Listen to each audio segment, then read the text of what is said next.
Hey guys, how's it going? It's Friday. It is Friday. It's crazy, man. I feel like this week has gone by pretty quick.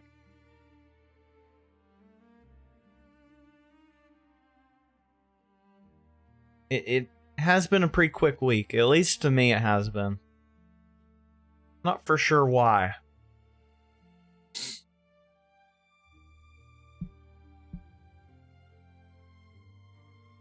Got got zero sleep last night.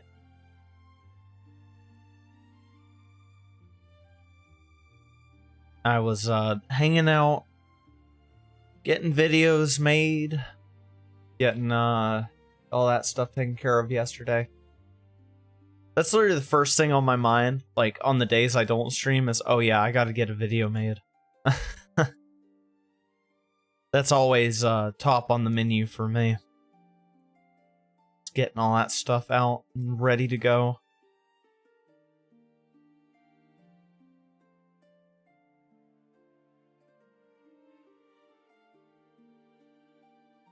And I watched, did a watch party yesterday with some friends. Watched some, I like anime a little bit, you know. I'm not gonna lie. I do like anime a little bit. I'm not a huge anime fan. I'm like a 2000s anime fan, right?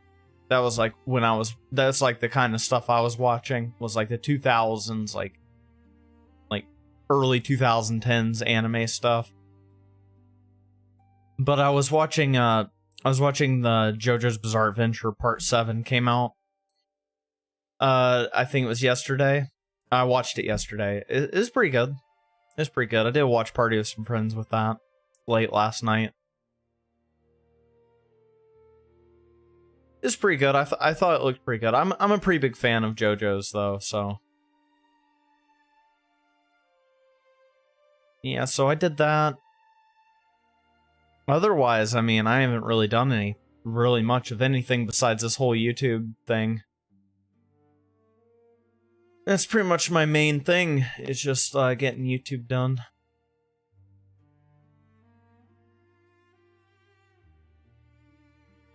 Getting the show planned out. We got a few things to talk about today. I feel the main antithesis of the show, I guess, is I'm going to talk about what I missed yesterday. Mostly yesterday. I'd say most of the big stuff was from yesterday. Probably gonna watch some videos about various different things going on.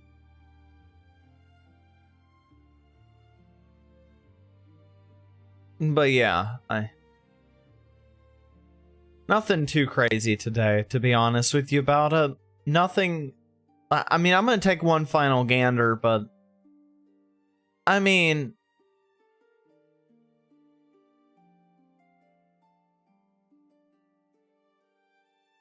there's not a whole lot to talk about.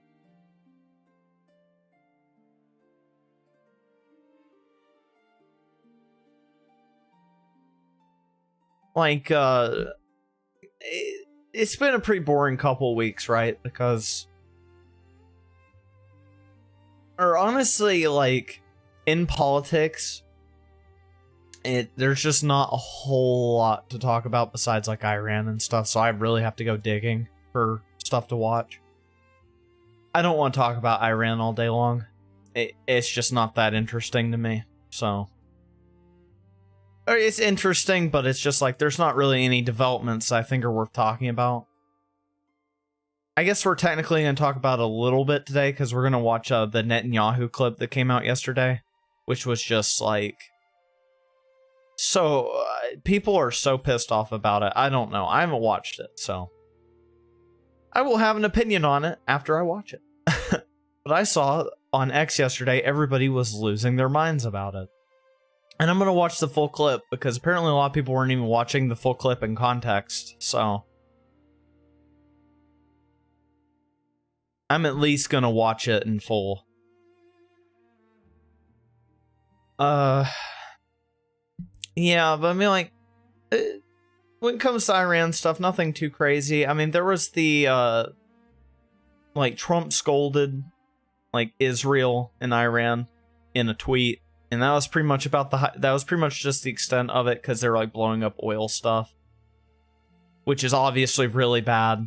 Israel needs to stop doing that. Obviously, you want my opinion on it, there you go. We don't really need to sit down and read a whole tweet from Donald Trump about it to know my opinion on it. Obviously, that's bad. And apparently, like, Qatar is gonna hop in on that if they do it again. It's just this whole big mess.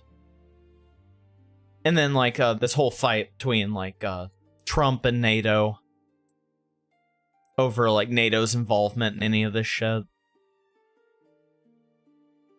I mean, I would like it, like, if for once, like, NATO would actually, like, do something. Because it's so funny. NATO has always been, like, this funny thing to me, because NATO never really helps the US with anything.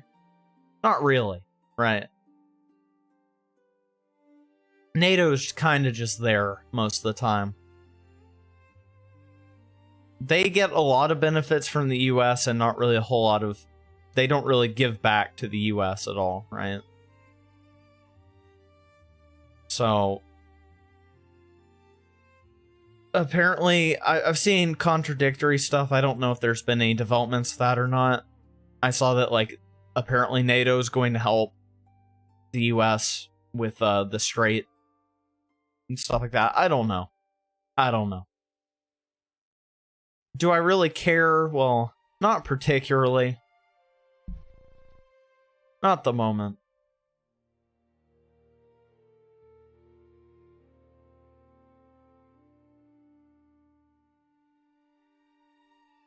It's not something I'm particularly interested in talking about.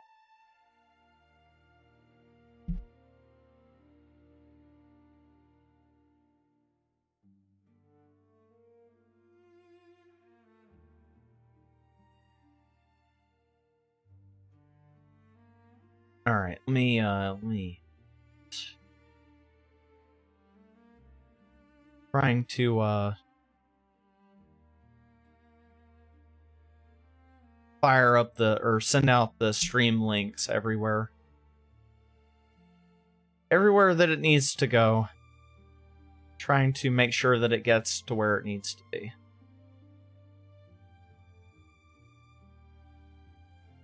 Wait, why is it not... Why did it not copy my whole...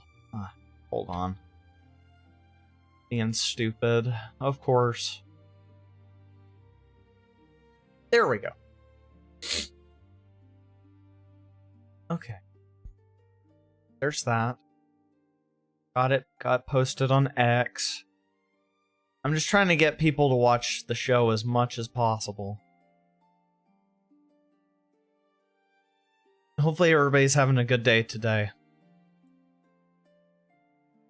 My day's been pretty good so far, I would say. Went to the store, got some energy drinks. So I could do the show. Because I was dragging ass this morning. I tell you guys what, I was not locked in for the show today.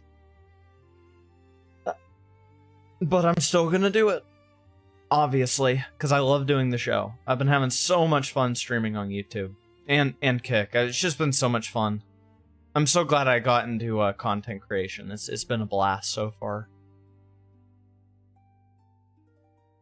And hopefully you guys enjoy watching the content that I put out. Hopefully.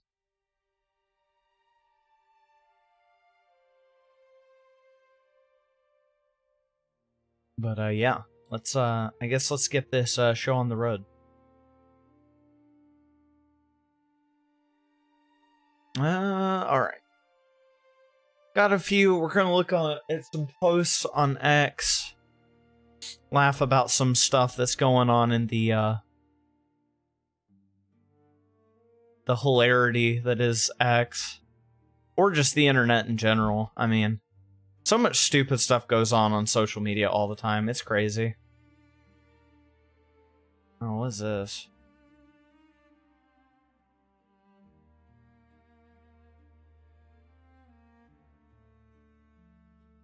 All right. Let me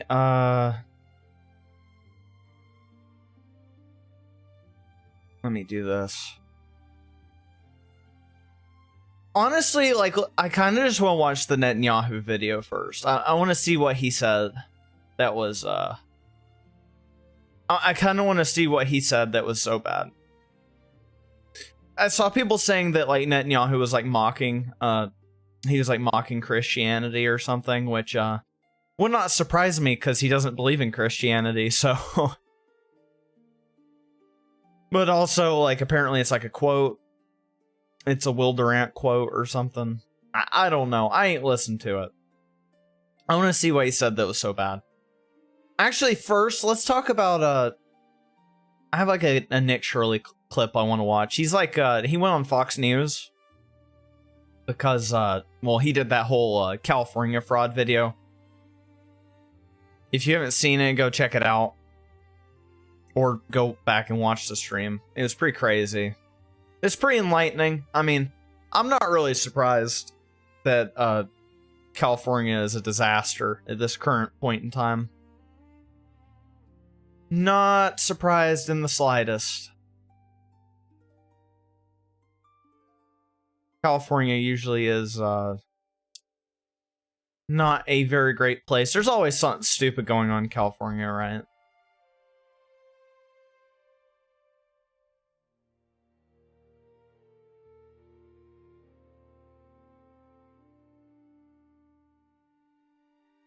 Alright. I had a lot of people in my comments saying that like everything he was doing was fake, and I'm just like, how is that? Like, how is it that exposing this fraud is so fake? Like, how much money do you think that Nick Shirley makes to where he could replicate fraud of this scale? It's just dumb takes, man. The amount of efforts that people will pull to defend like these elected officials is crazy to me. These people are not our friends. Like, they are here just out of matter of principle because they have to be here, right? We vote them in. They are supposed to be servants of the people. And the fact that people like have to constantly take up for them to this extent is insane to me. Especially when they fail at doing their jobs like they do. It's an embarrassment. But yeah, let's get this pulled up. Let's get the show up and rolling today. Enough of me talking. I mean, I'm still gonna be talking. This is a reaction channel, so I'm gonna be talking no matter what anybody says. So, all right, let's get this pulled up. Breaking: Nick Shirley destroys Gavin Newsom, calling him out as an enemy to California. Let's see this. Let me turn my music off. Always listen to music before I start this stuff. Just get me in the mood. All right, let's watch this. Yes, the governor of California is an enemy to the people of California. He's literally working to support the fraudsters. Meanwhile, he could be working to expose the fraud. I mean, how stupid do you have to be to say, okay, let's go after the guy who's exposing the fraud. Let's not go after the fraudsters. That is what he's doing, what he's actively doing each and every single day when he makes out these statements, and all he does is blame. Dude, his press was so bad, man. He had his press channel or whatever, his press account on X, posting just like the most wild stuff about Nick Shirley. And it's like, it's just a bad look. Like, you could at least play naive to the fact that this stuff's going on in your state, but just to straight up just contradict that by saying, oh yeah, no, there's no fraud. What are you talking about? It's just completely ridiculous. Especially after we watched the video that we watched, it's just a bad look. The people who are showing the fraud, why doesn't he say, hey, Nick, great video. How can we help? Right? That's exactly what I would say was, wow, great video. Most normal people would probably say that. Where did you go and where are you going next so we can find somebody to go with you? Don't you think that would be a common response? Exactly, because these tax dollars don't say right or left on them. They don't say Republican or Democrat. Right. No. Each tax dollar is an apolitical issue. People. And when they go in and steal these dollars from us, they're not robbing just the liberal Democrat in California. They're robbing everyone. Mm-hmm. Yeah. And then the governor gets mad at the person for exposing the fraud. How crazy do you have to be to think with that logic? Yeah, exactly, yes, dude. The governor. it's crazy because okay. It's so crazy to me because everybody acts like most of these issues are political issues, but they're not. The only thing that makes it political is the political party, like the political affiliation of the people that are doing it, right? Because it is mostly like these blue states that are doing this kind of stuff. And I'm not saying that doesn't happen in red states, but on average, it's worse in these blue states. And it is completely apolitical because it's robbing the American people. It's theft. It is. It is like tax theft of the highest caliber because it's tax dollars is paying for all this stuff, right? It's money from the people. The government is completely funded by us. Plain and simple. It's completely funded by us. All of our money is what keeps this stuff rolling. And they're just taking all this money for no service whatsoever to the actual American people. All this stuff is fake and it's just all going to somebody. Don't want to say who. I think we all know who it's going to. Besides these fraudsters that are doing this stuff. And it's going into politician pockets. And it's going into illegal pockets from the looks of it. Because it seemed to be mostly Somalis that was doing this stuff. Not entirely Somalis. You know, there was other illegals that it was benefiting towards. But mostly Somali illegals, right? And it's just not a good look. And to sit here and try and push back on it, it's bad optics, especially if you're going to run for president of the United States in 2028. If he is running for president in 2028, that's going to bite him in the ass. Next election. Come next election, it's going to be a bad look for him. So, yeah. What an idiot. What an idiot. But they always have to make it super political, and they have to make it our side's good, their side's bad. Nick Shirley isn't even making it about politics. Outside of who he's affiliating it with, which is Gavin Newsom, who is a Democrat. I mean, it's his state, guys. Of course he's going to. We all know it. I mean, look at what happened with Tim Walz. Look at what happened with all the fraud in there. I mean, he said the buck stops with me. I mean, what do you guys really think that means? Do you guys think that it's not... You guys think it's going to be any different with him? Like, do you really think it's going to be any different with Gavin Newsom? He's 100% in on it. I guarantee it. I'd be amazed if it wasn't. This is his job to know what's going on in his state. If he doesn't know about all this stuff popping up at all, and he's just... I mean, I guarantee it, he's probably complicit with it. Just like Tim Walz likely was. They won't admit to it, but I mean, you can kind of put two and two together, right? And it's like, yeah, Nick Shirley's absolutely right. That the fact that he pushed back on it so hard on social media just speaks volumes as to how damning this is for his reputation. And it's all just because he's running for president, right? He doesn't want to put out a helping hand because he doesn't care about this stuff. He's going to try and push back about it because if he tried to put out the helping hand and be like, hey, how can I fix this? Then it's just going to show that he knows nothing about what's going on in his state. You see, that's the problem. And again, he's going to most certainly run for president. So he's going to try and be Mr. 48. Man, I hope not. I hope not. I hope Mr. 48 does not win that. That would be quite problematic. I hope he is not Mr. 48. That'd be bad. Democrats, please, if you know anything about anything, you don't want this country run to the ground, vote for anybody but him for the primary, please. Do not let his baggage get through. Because that's all he is. He's just carrying loads and loads of baggage. You guys could run literally anybody else other than him, and it would probably be better. Well, I don't know. AOC's pretty bad, right? AOC's pretty bad. But, I don't know. It's just not looking good. But yeah, I mean, he's right to call out Gavin Newsom. Like, that's just a bad reaction. And I don't care what side of the political aisle you're on. You can't look at what was shown on Nick Shirley's video and think that this is normal. And to say that and like, the big argument I've been seeing is just that Nick Shirley, like, paid for all this. But it's just, did he hire all of these Somalis as actors for his video? Did he did he rent out all this space to use for all this stuff? Did he have it all set up? Did he pay all these people to set it up? Did he buy all the vehicles that were in the space? I mean, it's just like, if you guys can show me evidence that Nick Shirley fabricated this, then I'd love to see it, because otherwise you're just pulling it out of your ass and you're just defending people that don't need to be defended. Because they're hurting everybody. Why are you defending them? Again, Republican or Democrat, does not matter. Why are you defending them? They hurt everybody.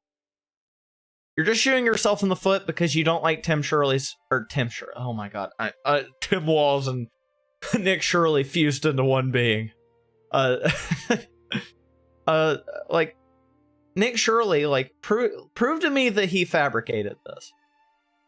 And I'll switch sides on it, but otherwise, all I can see, the only narrative I can see from you people that are bashing Nick Shirley is just that you don't like him because he's a Republican. That's it. But otherwise, it just doesn't make any sense. You're just shooting yourself in the foot arguing against this, because you have nothing to back up your claims. But to be fair, most people that argue about this stuff on the internet, they don't have any arguments to anything. They just call you dumb or stupid, or they say it's a lie without any actual evidence to back it up. So, yeah.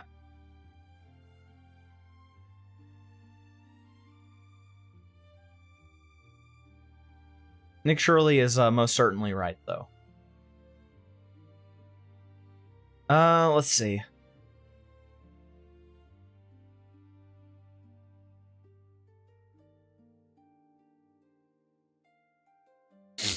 I'll save that before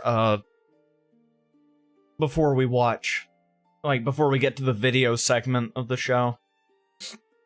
Let's see. Oh, guys. Have I got something fun to show you today? I gotta be careful with what I show. I don't know if this will get me in trouble or not. I think as long as I don't read the words, I should be fine. It's mostly YouTube, right? Kick is fine. Kick is pretty based, but I just gotta be careful about YouTube. So we're gonna talk about Mom Donnie's his wife today.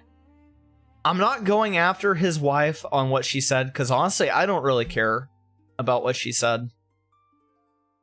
Because I'm actually like a real believer in free speech. I'm gonna question what she said on one of these. But she said a lot of inflammatory stuff, and it 100% goes against the values that these people push.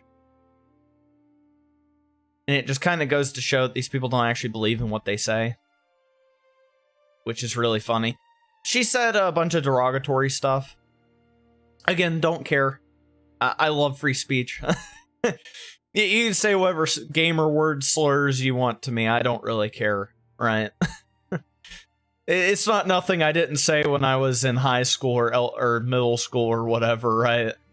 Because, you know, back then it was okay to say it, and now it's like, oh, it's offensive. You can't say that without getting canceled or whatever. I don't care. It's mostly the last thing that she said that I'm just kind of like, what? Excuse me? But, yeah. So she said some gamer words and some, funny stuff. I think it's funny. Most people wouldn't think it's funny. Well, they probably do. They just won't admit that it's funny. But, yeah. Mom Donnie's wife is not only a rabid anti-Semite Islamic fanatic. I don't know about that, but... Because for the record, I don't actually know what she says, but she's also homophobic and uses the N-word. Oh, and she volunteered to be a suicide bomber. Now, this is what gets me. If it does good for my cause, I'll be happy to accept death. Now, I don't know if this means that she wants to be a suicide bomber. That might be a bit extreme, but let's read it. Let's read it. So these are like, this is one post that she made, which is, why are all these F slurs following me? I would say it, guys, but I'm on YouTube. I gotta be careful. Honestly, because I don't care. It literally, if it wasn't for the fact that it would get me in trouble, I would say it. But yeah, so this is one post that she made, which this is wild. Because these people are like, oh yeah, we love gays, we love trans, we're all about the LGBTQ stuff. And then she says this, which is just like, okay. Let's see. Let's look at the next one, shall we? I think it was the gay-ass people from Instagram that finally motivated me to get off the internet. I don't know why she would be saying that, but whatever, because I'm gonna be honest, I feel like the demographic of people on Instagram would probably be more in agreement with how she acts than how, like, say, people like me act, right? Like the kind of stuff that I post and talk about, and the kind of side I take on most issues. I would say that people would probably agree with her more, but yeah. And then she says this stuff at the bottom. It just, she didn't drop the hard R, right? So I think it's even less offensive than if she did drop the hard R. If she dropped the hard R, I mean, she'd be done, right? But also, these are like old posts. This is old Twitter we're talking about. So Twitter probably, you'd probably get banned if you said that anyways. You can say it like this and it's fine. But, I mean, this is also 2013, right? This stuff was way more accepted back in 2013. This is what I'm kind of like, what? What is this? If it does good for my cause, I'll be happy to accept death. Now that is kind of like, okay, that's a little weird. that does sound like something a terrorist would probably say before they blew themselves up or something. I don't know, guys. I don't know.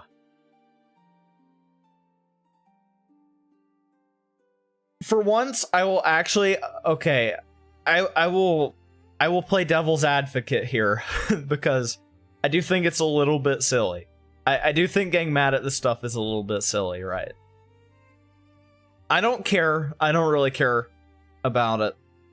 I just think it's funny to bring it up. I think if anything, it just shows how big of a hypocrite most of these people are. This is why you have to watch what you say on the internet. If you're gonna do like, if you're gonna be pushing this like agenda.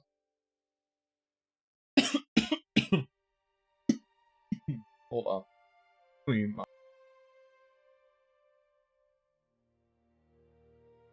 Damn, throat got sore there for a minute.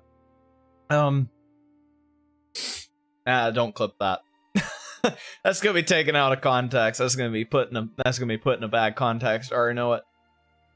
I don't really care about what she said though.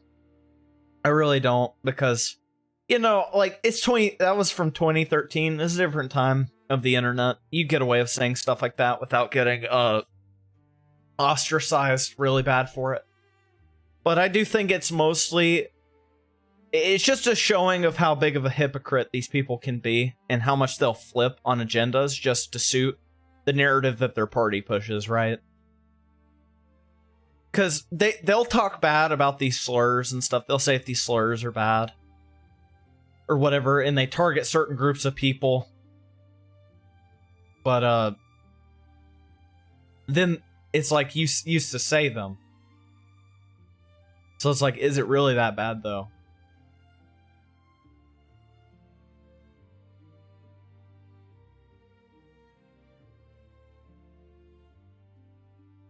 Oh my god. My throat is really scratchy for some reason. I might have to go grab something to drink, guys. My throat is like dying. I don't know why.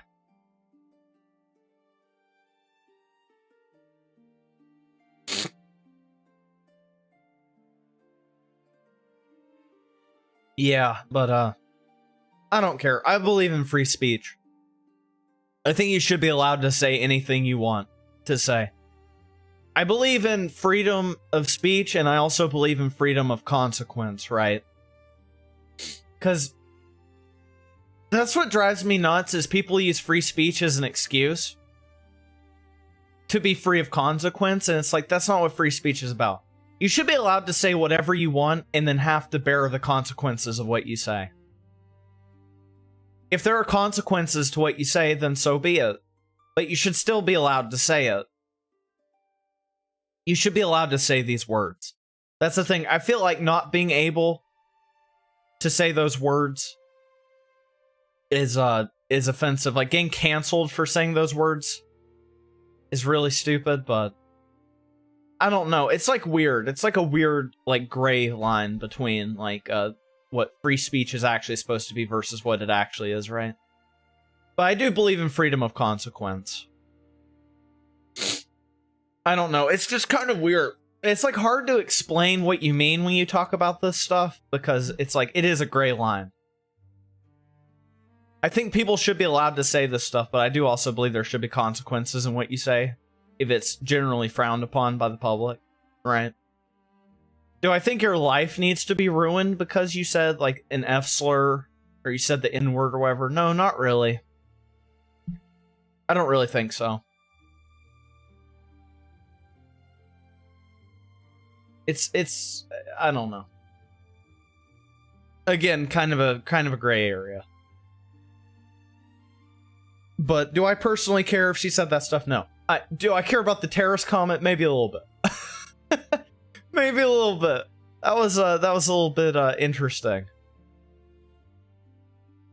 Here, I just realized that my dumb ass has my headphones on completely backwards. I can't tell if my headphones are ever on because they don't have like an L and an R. So, and I haven't really tested my headphones, so I did not know they were on backwards. So, as oh man. Alrighty. That was that. It's funny, I looked at that and I said I wanted to watch the Netanyahu clip. We're fixing to watch the Netanyahu clip. I'm gonna pull it up. I want to listen to what Netanyahu has to say. Oh, dude, I have like, this is like Netanyahuception right now on the screen. Look at this. It's like 2 Netanyahus. Yeah, so I looked for this. This is the full clip. Most people, so like this right here is like a 15-second clip of it, and we could watch that, but I don't really care. I want to watch the full thing. This world, it's not enough to be moral. It's not enough to be just. It's True. not enough to be right. You know?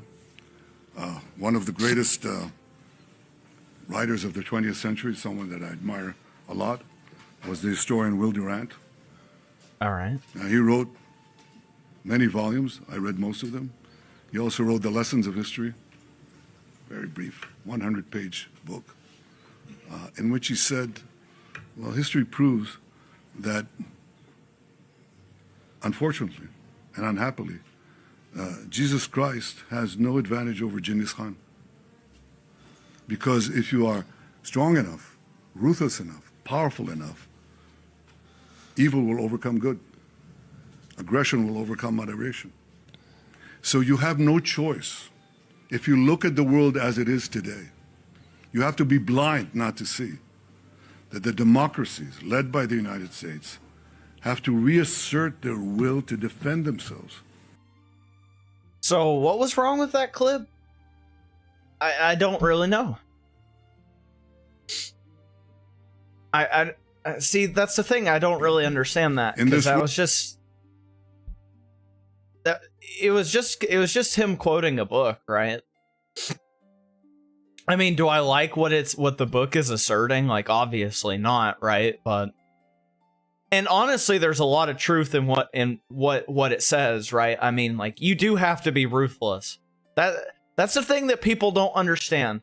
I don't know why people think that like America needs to be like nice to everybody. Like, things do not get done if you're nice to everybody. That's just a fact. And it shows, because like when we are nice to everybody and when we don't know when to put our foot down, like when, you know, we had Joe Biden as president and he just did literally nothing. Look at what happened. I mean, we got taken advantage of financially, like it was no one's business. And then all of this stuff, all of these conflicts arose that would not have happened if we had just had, you know, a real leader that's willing to put their foot down and say, hey, that's enough. And to kick some ass. That's the kind of people that we need. We need a stern leader. Because whether people like it or not, I mean, our country is revered. And we can't keep it that way if we go soft. That's why Trump is such a good leader. Whether people want to admit it or not, you know, people hate the whole Iran thing. You can have your own opinions about it that you want, but I mean, Trump has that attitude. He has the leader mentality, right? He's not afraid to take action on stuff like that, like on foreign affairs like that, and say, hey, you guys need to knock it the fuck off. Even if we don't go in there and actually like enact on it with our military, he knows how to stop this stuff. And he's not afraid to at least try to stop it, right? And that we need more people like that. And I guess that's pretty much what he's saying, is that America is taking action because of we need to step our foot down and we need to do unruly, unkind things to Iran because that's the only way it's going to get done. To which case I would say Netanyahu, that is a Netanyahu W, right? Like, he's absolutely right about that. Do I like Netanyahu? No. No. No, I do not. But, I mean, he is right. Whether people want to admit it or not, he's right. That's how you get stuff to happen. As, like, sometimes you have to do nasty things to, like, to get what you want. That's how the United States exists right now, right? We had to conquer the land from the Native Americans, right? It's not pretty, right? We murdered a lot of Native Americans. We had the Trail of Tears and all that stuff. It wasn't pretty, right? But that's just the reality. That's how the world works, guys. You can't just kindly negotiate stuff. Guys like Keir Starmer, who just think that you can just simply negotiate with Iran to get stuff fixed, it hasn't worked. It hasn't worked for decades. We've tried to sit down and talk to them for decades. And they keep doing the same crazy stuff. They're still trying to make weapons. And that's just the way it is. They don't have to give in to your demands. And neither should we. Why should we give in to anybody else's demands if we don't want to? If it's not for the greater good of the people of the United States, then why should we give in to it, right? I feel like that's just the way the world works. And sometimes you have to fight to get what you actually want. That's just the way of the world.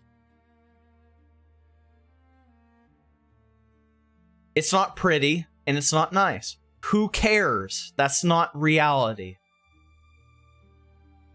That's one thing I can't stand about, that's one thing I can't stand about these people, like these Democrats and shit that whine and say, oh, well, we want peace. It's like, yeah, obviously we all want peace, but the thing is, you can't have peace when it's being threatened. You have to defend peace. That's the thing. It's not as simple as, oh, everybody just gets along in the world and that's it. No, you have to fight for it. You have to fight for peace. 100%. To keep your way of life protected, you have to fight for it. That's why we're fighting to get illegals out of the country. It's never a pretty thing, of course. Getting illegals out of the country is also not a pretty thing, but, you know, we have to do it. Because we have to protect our way of life. Or else it will be taken over and it will be destroyed. Our country will be taken over. Our way of life will be destroyed. They will try to assimilate us into their culture, just like what we did with the Native Americans. Essentially, right? Except we killed most of them, but, you know. You get what I'm saying, right? Like, that's how this stuff works. They take it over, they get total, absolute control, and then they assimilate. That's how it's always worked since the dawn of time. Except back in the early years of man, most of these societies didn't get to a point where they could be assimilated out into another culture because they all died. But that's pretty much what it leads to every time. Look at Greece and Rome, for example, right? It's the same stuff. History has repeated itself time and time again with this. It's just the way of man. The way of man is to conquer and to control.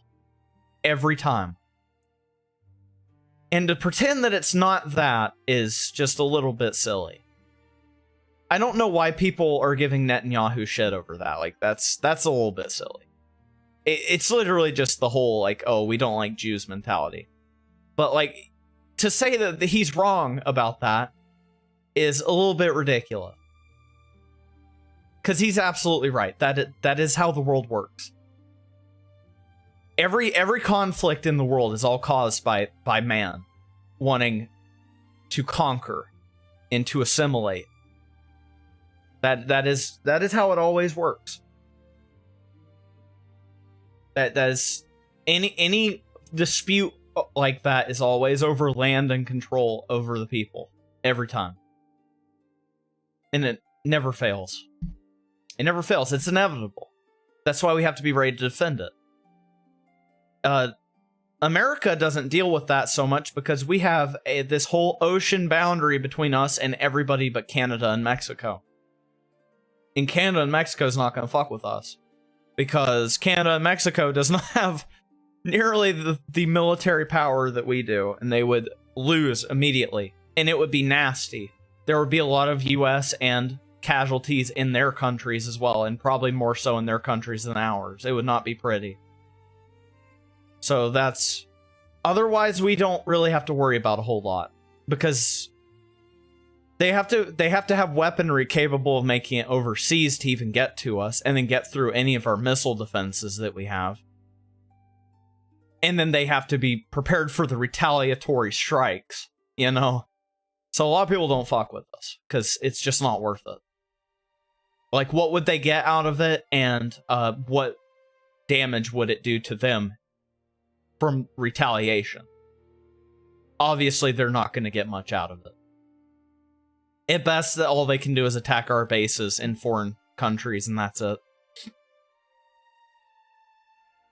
Because if they attack the homeland of the US, they're gonna get fucked. Plain and simple. they're gonna get destroyed. I think people underestimate how strong our military is.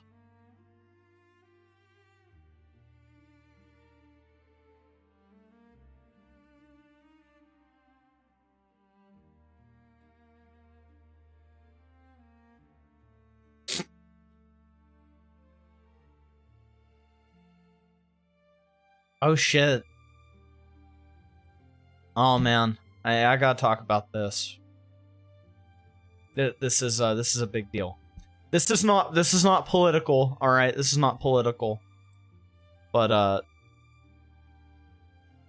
Chuck Norris has apparently Chuck Norris has passed away at 86. 07s, guys, 07s to a legend. A legend, guys. Chuck Norris. Everybody knows who Chuck Norris is. I don't have to say who Chuck Norris is. Oh, wait. Oh, I don't... Is it not pulled up on my screen? There we go. There we go. 07s, guys. I boomered it. I boomered it. 07s to Chuck Norris. A legend. May he rest in peace.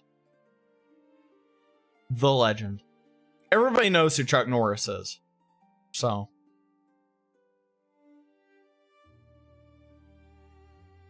I mean, action legend right there.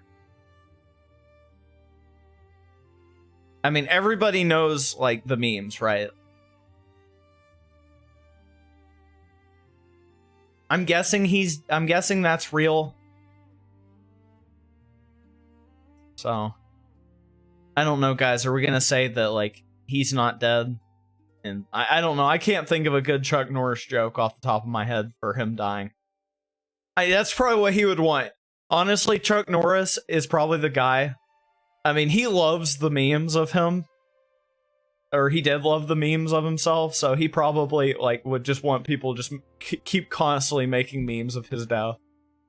He'd be like, yep, he's not dead. He killed death, or something like that. I don't know. Like, that's probably what he would want. Oh man, that's crazy. We keep losing all the greats, man. We're just getting to that point where all of the old-time greats of, like, the 70s and 80s are just, like, or even closer than that.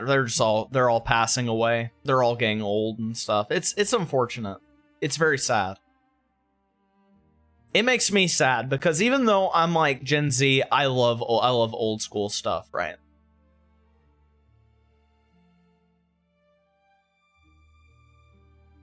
We all love the old stuff because we wouldn't have all this stuff if it wasn't for the oldies. These guys made some of the greatest film that we've ever seen, you know. And they were great actors. They weren't even just, people say great actors of their time. I don't like to say great actors of their time because they were great actors. You know, we need more great actors. We don't need great actors of our time. We need great actors that can stand the test of time. And I think Chuck Norris was one of those people. And he's just overall just a great guy, right? Tragic. It is. It's absolutely tragic.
I'm putting out a tweet real quick, and then I'll be ready to go.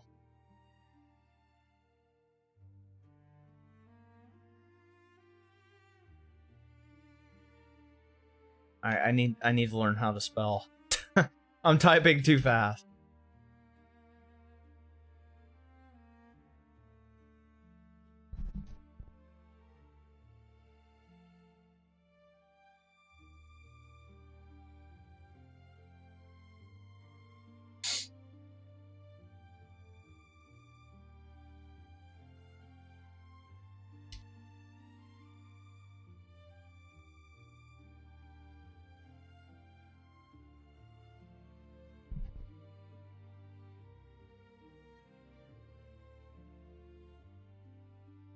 All right.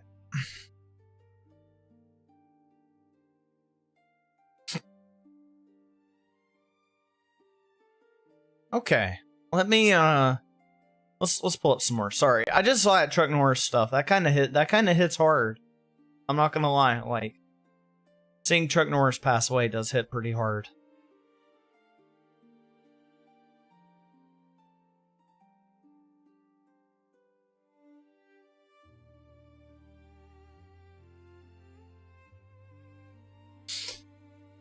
That is very sad.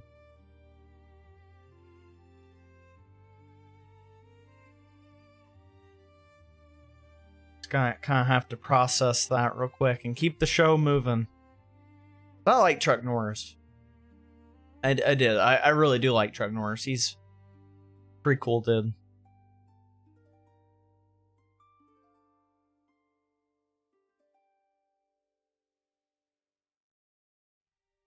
Let's watch some clips, I suppose. Oh yeah, do you guys let's get a good laugh. Let's listen to what let's listen to this. This was funny. President Trump just dropped an insane one-liner from the Japanese Prime Minister in the Oval. All right, let's see this. We went in very hard, and we didn't tell anybody about it because we wanted surprise. Who knows better about surprise than Japan? Hey, why didn't you tell me about Pearl Harbor? Okay? Right? You know, he's asking me, no, you believe in surprise, I think much more so than us. And we had to surprise him, and we did. Oh my God, and dude. I can't believe he said it. The first 2 days, we probably knocked out 50% of what we, and much more than we anticipated doing. So if I go and tell everybody about it, there's no longer a surprise, right? Okay. That's absolutely right. That's crazy. That's crazy, dude. Are you good for the Prime Minister? Yes, and Go ahead, for the Prime Minister. thank you very much. Japan's DJ Press. Japan's biggest concern is China. Now they're giving us export control and very harsh terms to criticize us. That was crazy. I can't believe he said that. Oh my God. I can't believe he said that. Oh, dude. Oh man. If people tell me this guy can't be funny, that's hilarious, dude. That is hilarious.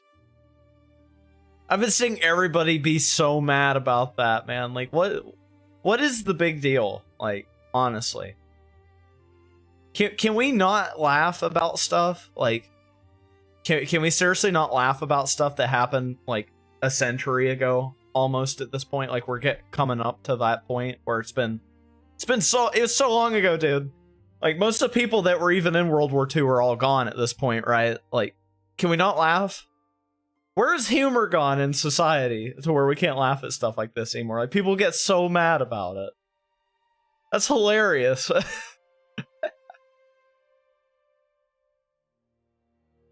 Like, come on, man. Like, lighten up a little bit.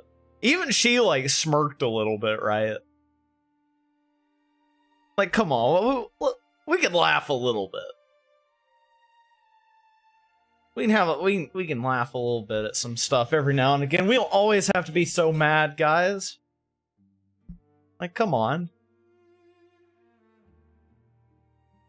I just can't believe he said it. Like, that just... I can't believe he said the Pearl Harbor joke to her face. Like, you know, I was not expecting that. Oh, man, that's hilarious. Oh, shit. Let's see this. I found this. I don't know what this is about, but we're gonna watch it. Family of a Texas teen loses it as judge sentences him 25 years in prison for robbing a convenience store. What is this? Doing what I just saw you do. Oh, hold on. Mr. Fontenette, there was a time some years ago that there really wasn't even a question. Everyone, state's attorneys were recommending youthful offenders, probation, let's give everybody an opportunity. And things have just changed in such an incredibly dangerous way with young people doing what I just saw you do on that screen. I cannot imagine the fear that person had that was working in that store, that he now has, just trying to go to work, make a living, and go home.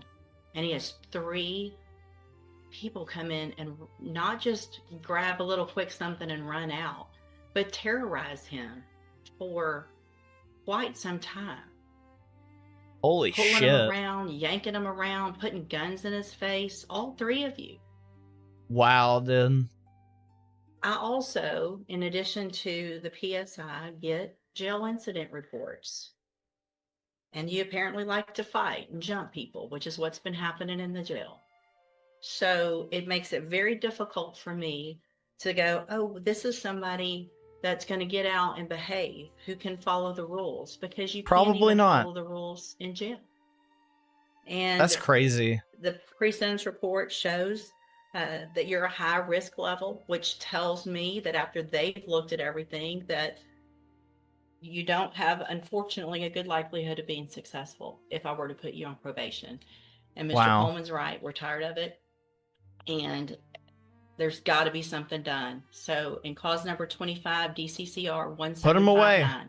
I'm going to find that you entered your plea of guilty freely and voluntarily. I'm going to find sufficient evidence to find you guilty. And at this time, I'm going to find you guilty of aggravated robbery. I'm going to Holy sentence you to a shit, term of dude. 25 years in the institution. 25. Man. Oh, what? Somebody's yelling in the background?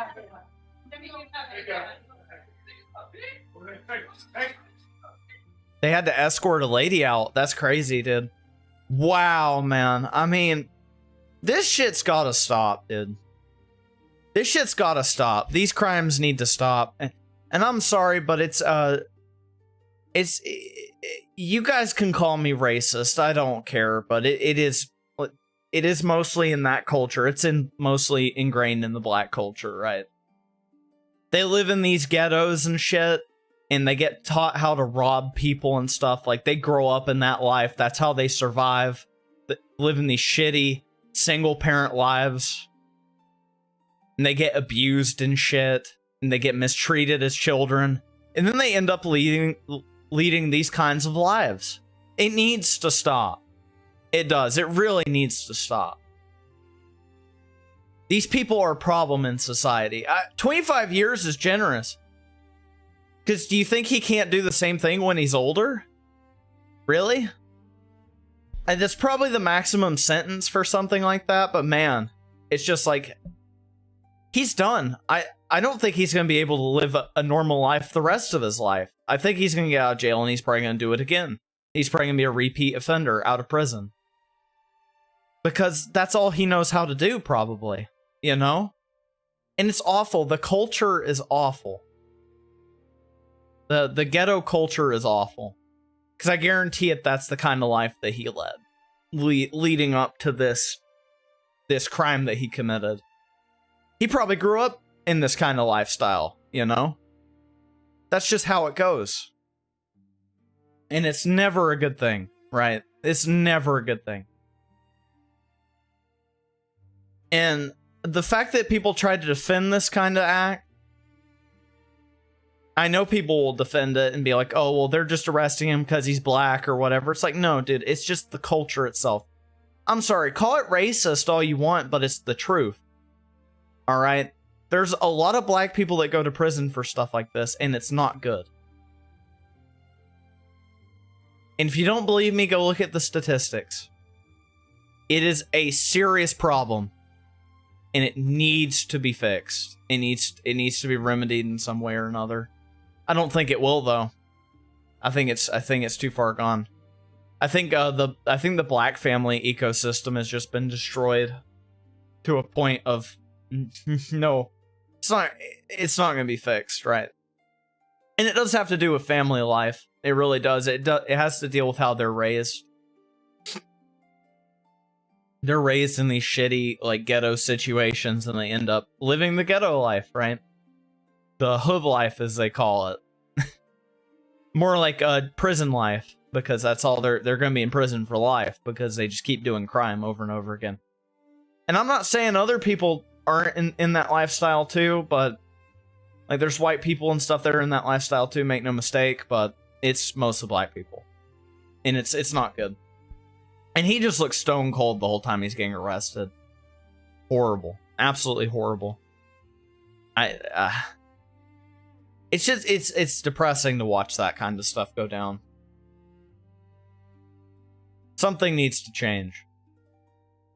Really, something needs to change. I don't think it ever will, though. I think it's too far gone, man. And then, like, they're raised into this mentality that this is how they should raise their kids, too. That's another problem. Not good. Not good. Not good at all. It's sad. It is. It's really sad. But it is, unfortunately, the reality that we live in.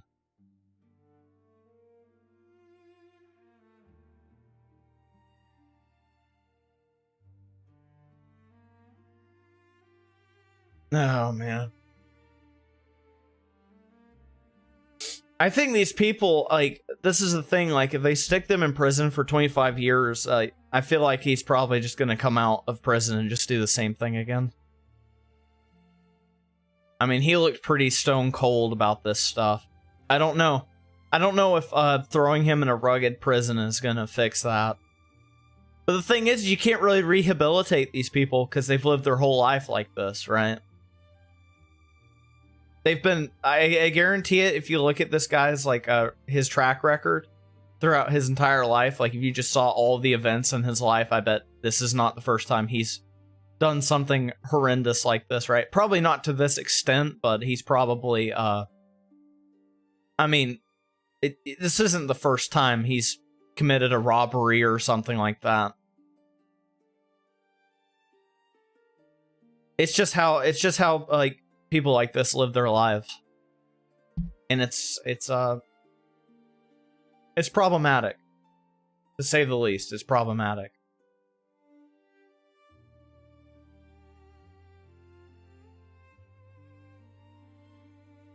But the prison system, like, or the legal system in general, is not really here to rehabilitate. I think it's really funny that people think that there's some sort of rehabilitation process. The legal system is supposed to be for punishment, not for rehabilitation. If it was for rehabilitation, then people wouldn't come out of prison and do the same thing again.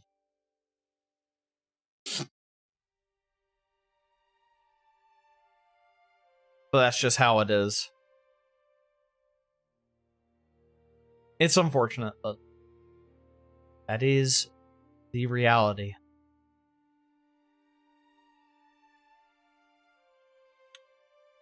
Alright.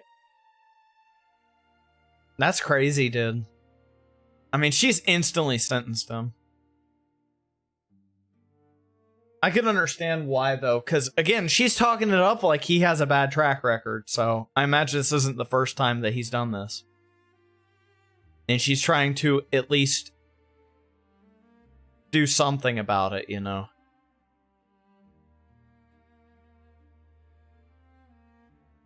She's trying to keep him locked up for a little bit, actually make him repent in prison for his acts, as opposed to doing this whole catch and release bullshit.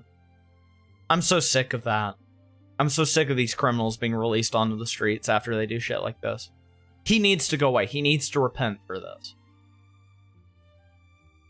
Whether he will actually repent in prison or not and actually try to be a better person fucking beats me, man. Most of the time, that's not the case, though.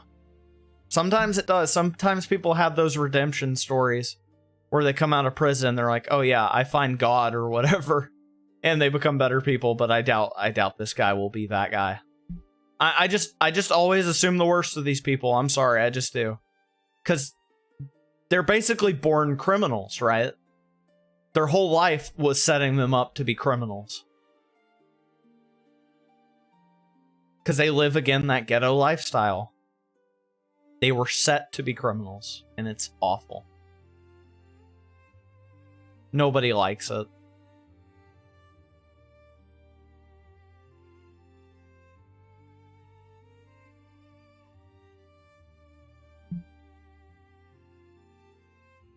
Oh man, I want to watch this because this just got... I think this literally just got posted. I want to listen to this.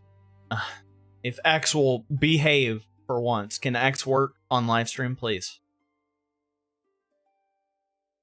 Okay. Let me get this pulled up. We're going to watch this. We've been talking about the fraud in California, so we're going to watch this. So apparently John Fetterman called out Gavin Newsom over his attacks on Nick Shirley. Let's watch in. Let's see what he's got to say. Why can't you celebrate any journalist or any, activist doing that? And what,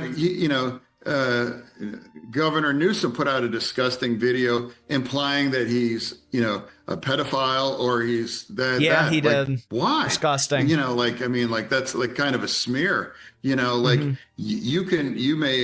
to disagree, but to imply that someone in one of the most gross kinds of terms like that. Now, it's like, hey, shouldn't we agree? Like, eliminate all the waste. If it exists under my purview, let's eliminate it. Let's call that what it is. I'm not going to call someone or imply that you're a pedophile or you're, going after kids in the gross ways.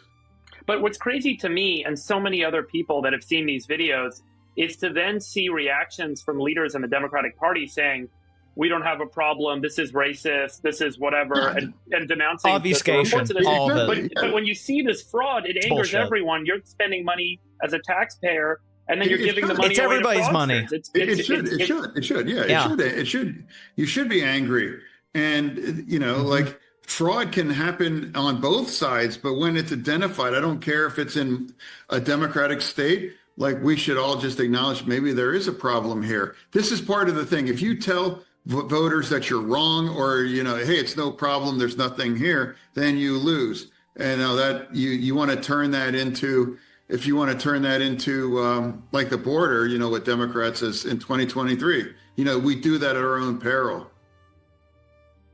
Yeah, that is 100% true. No lies detected. Fetterman's absolutely right about this.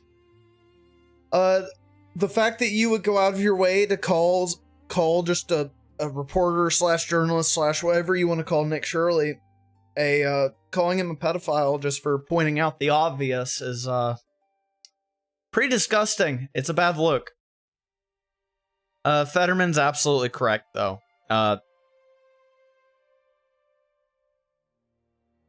Honestly, a little bit of transparency would go a long way with a lot of voters. I'm just gonna be honest. Like, it would go a long way. It's so funny to me because he literally, like, that's a pretty level-headed approach to it, what he just had, like, his take on it. And it just looks bad. Like, everybody knows that the optics looks bad.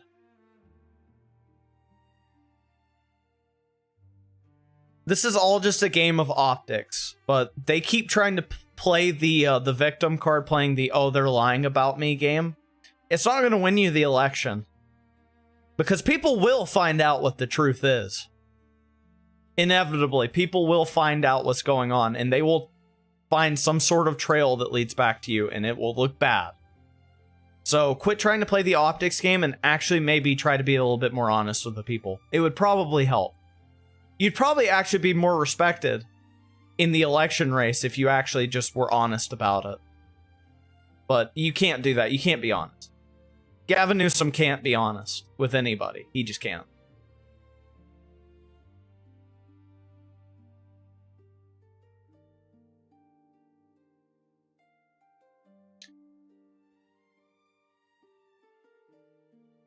Transparency would be nice, though.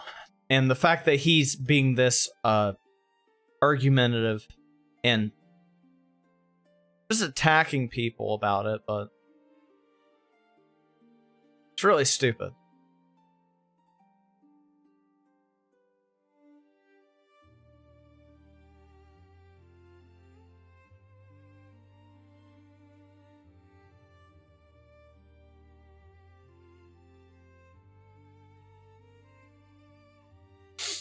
All right, let's yeah, let's watch some more stuff. That just showed up in my feed, so I thought I'd watch it. This is a pretty good watch. I'm just cleaning out my my bookmarks here. Always like the bookmark stuff. But every now and again something will show up in my feed that I do want to talk about, so talked about that. Let's see. Oh man. Internet is a funny place. Funny.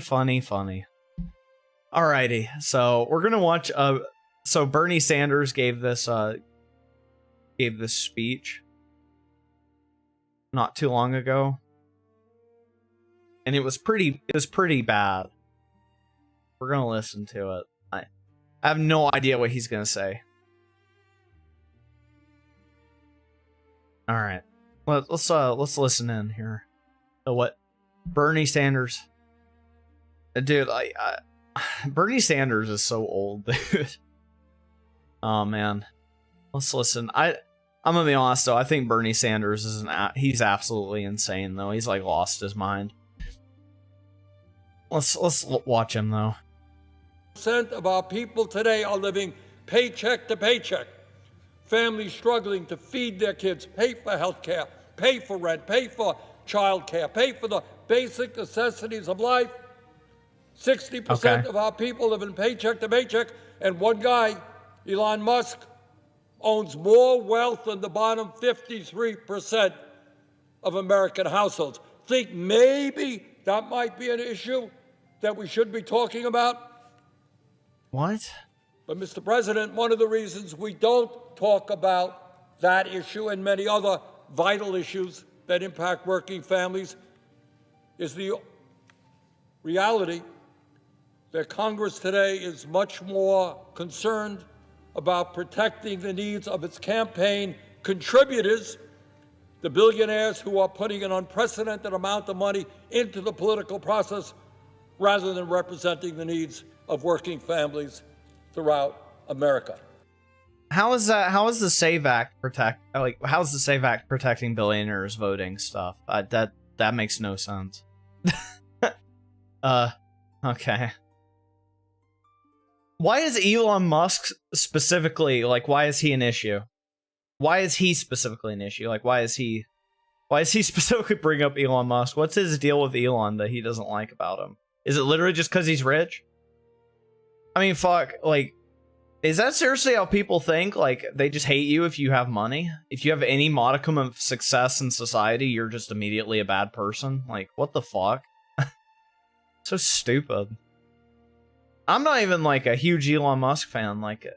He's okay. But, really? And again, they keep bringing up other issues than what's being discussed with the Save America Act. That has nothing to do with the Save America Act. They're trying... That's their only argument they have against the Save America Act is we're going to just bring up other problems in the United States to try and obfuscate and be like, no, let's not talk about this. Let's talk about this other thing instead. It's let's just stick to what we're talking about with this bill specifically. Please. Please. You either like it or you don't like it, and that's it.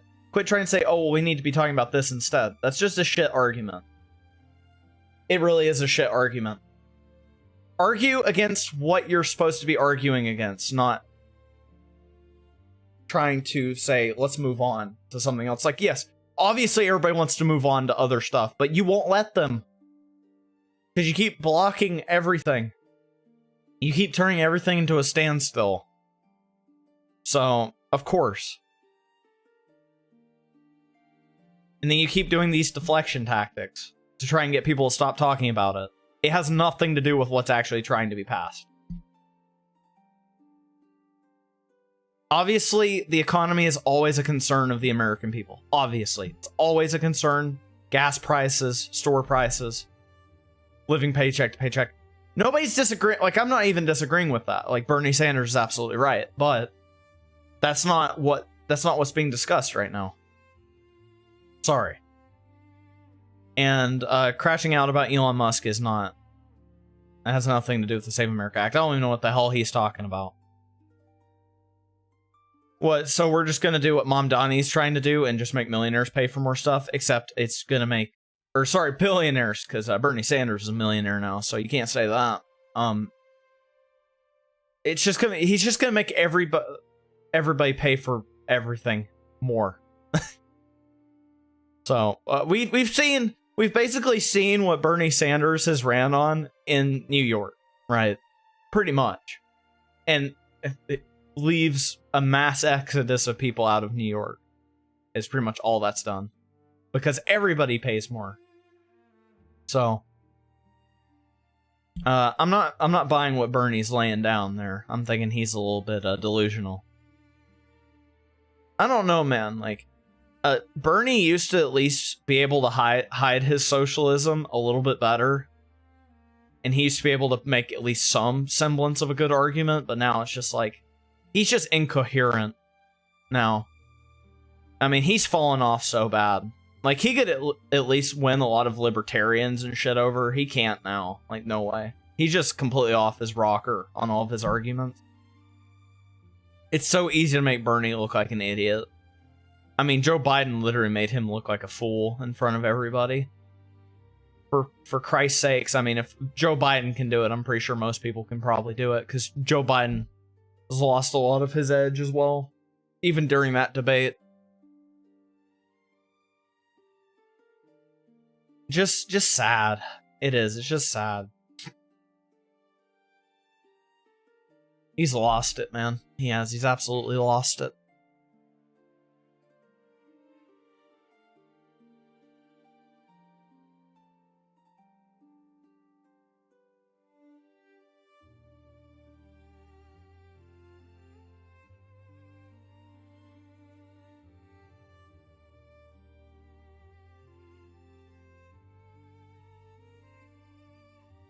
Oh, man. Crazy, crazy, crazy.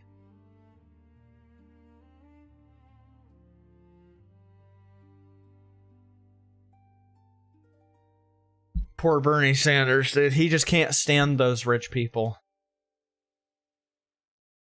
I'm sorry, I've never understood that. Like, oh, we need to punish the more successful people in society.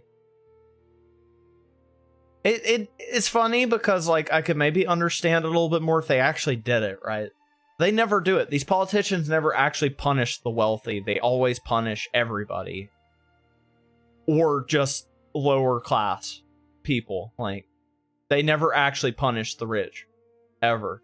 Even though they say it they do. That's their whole narrative they run by. It's just bullshit. I'm so sick of it. I really am. I'm so sick of the billionaire narrative. The billionaire narrative of just, billionaires suck, right? Like, some of them really suck ass. But I mean, it's just such a silly concept if you think about it, because it's like, oh yeah, these people are more successful, so we should financially punish them way more, like, ridiculously more. It's like, what?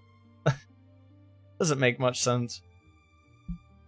Some billionaires and millionaires do suck, though. I don't think all of them suck, though. I really don't.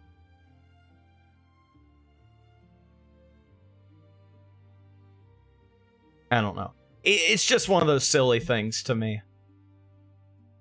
There are corrupt millionaires and billionaires. Like, I'm not defending billionaires or millionaires or whatever, trillionaires, gazillionaires, however much money they have, because they like to be lobbyists and stuff like that, and they pretty much pay for everybody to be installed into whatever. Like, they pay for all these elections and shit, like all these people that run for office.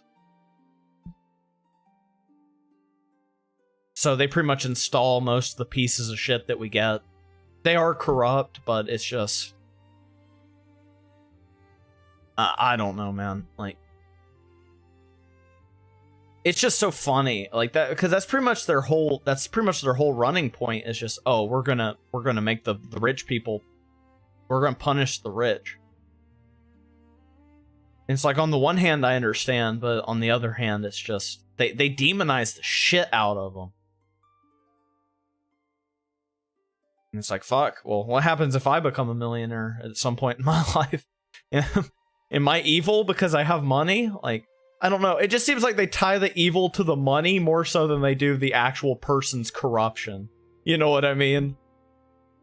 I don't know. It's just kind of silly. It's one of those things. I just think about it. I'm just like, why are y'all running on this? It's just kind of weird. Kind of weird.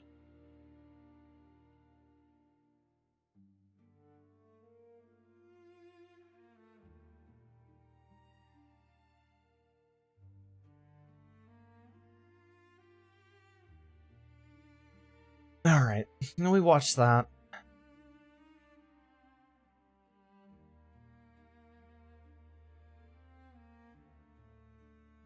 Oh yeah, I want to see this. I saw this on a I saw this post and I want to watch it. It's like 4.5 minutes. Apparently, yeah. Let me pull it up.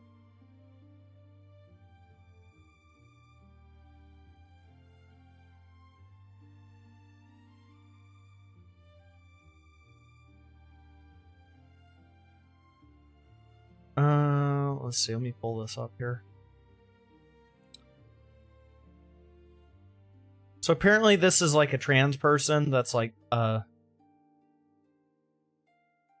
apparently switching to a Republican, I guess.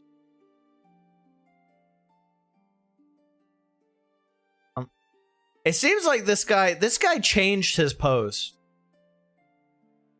This guy 100% changed his post.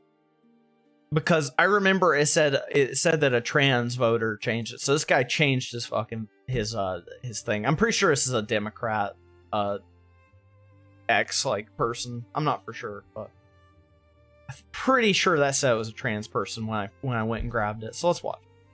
All right, y'all. I'm officially coming out as a Republican.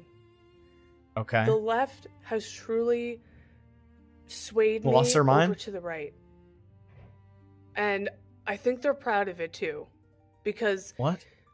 All of this stupid controversy going on because of a comment that I made on a TikTok video. The left mob is absolutely losing its mind. And I used to be on the left.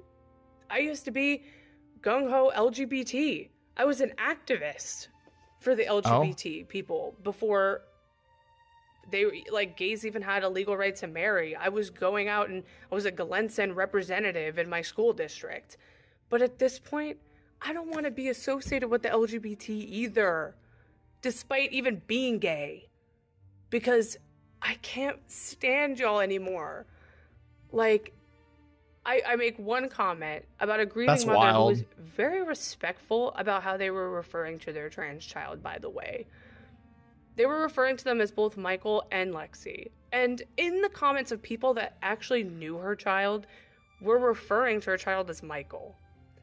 And she was shit on in the comments for referring to her child as her son. Because get over it. The left, the trans mob will never accept that. They can't let a woman who is taking responsibility for not being a present enough mother, for not loving her child enough, for who's trying to be a better person and being vulnerable in her grief journey, it's still not good enough. So they have to shit all over her and kick someone when they're down, right? Because that's the righteous thing to do if you're part of the trans mob, insane. Oh, of course. Like liberal left. Yep. So I make a comment just basically supporting the mom, saying, you have every right to refer to your child as your son. Apparently that's the word. Nobody has to respect your pronouns or your name changes or whatever. Nobody does. Get over it. Like, really, just get over it.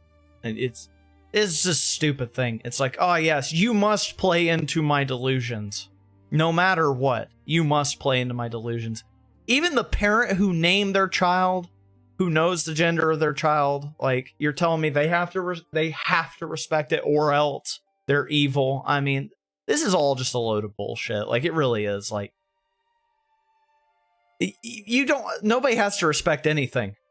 Period. Nobody has to. Nobody owes you any debt of gratitude to call you by whatever you want them to call you by. They don't owe you that. Nobody owes you anything. It's so stupid. Worst thing you could ever possibly do as a human being. Because I have people coming onto my page, screenshotting my TikToks to shit on my appearance and put it in the comments there. Meanwhile, they look identical to me. They're just white liberal women just flooding the TikTok. That they look like me, like basic white girls. But they're gonna shit on my appearance because I said one thing that they disagreed with. Yep. That's how it starts. It's like, tell me you're mentally ill without telling me you're mentally ill. Like, they're advertising it online. at this point. And then Yep. just the bullying. They have been. Like, coming to my page when you don't know me, because I made a comment on someone's TikTok that you don't know them either. Coming to my page to find videos of me grieving my dead mom, for you to go, you know, These people are talk about crazy. him and just misgendering my mom to try to offend me. Like, I don't get offended by pronouns and little tiny words like she, Nope. her, he, it, they, like you do. And the Who fact gives a that fuck, right? you would even go to like my page to shit on my dead mom. Like, hello? Is this you trying to convince me to get to your side on the left, to be pro-trans? I was never anti-trans. And anyone that knows me knows this.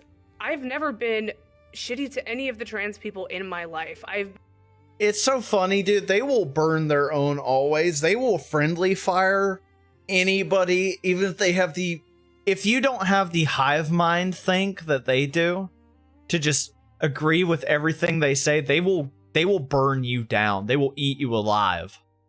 Even if you agree with them on like 99%, if there's that 1%, they hear you say that 1% that you disagree with, they will eat you and swallow you whole. It's beautiful. It's beautiful. The consistency of them to do that every single time is just so ridiculous to me. It blows my mind. Been nothing but supportive. Like, I just, like, hello?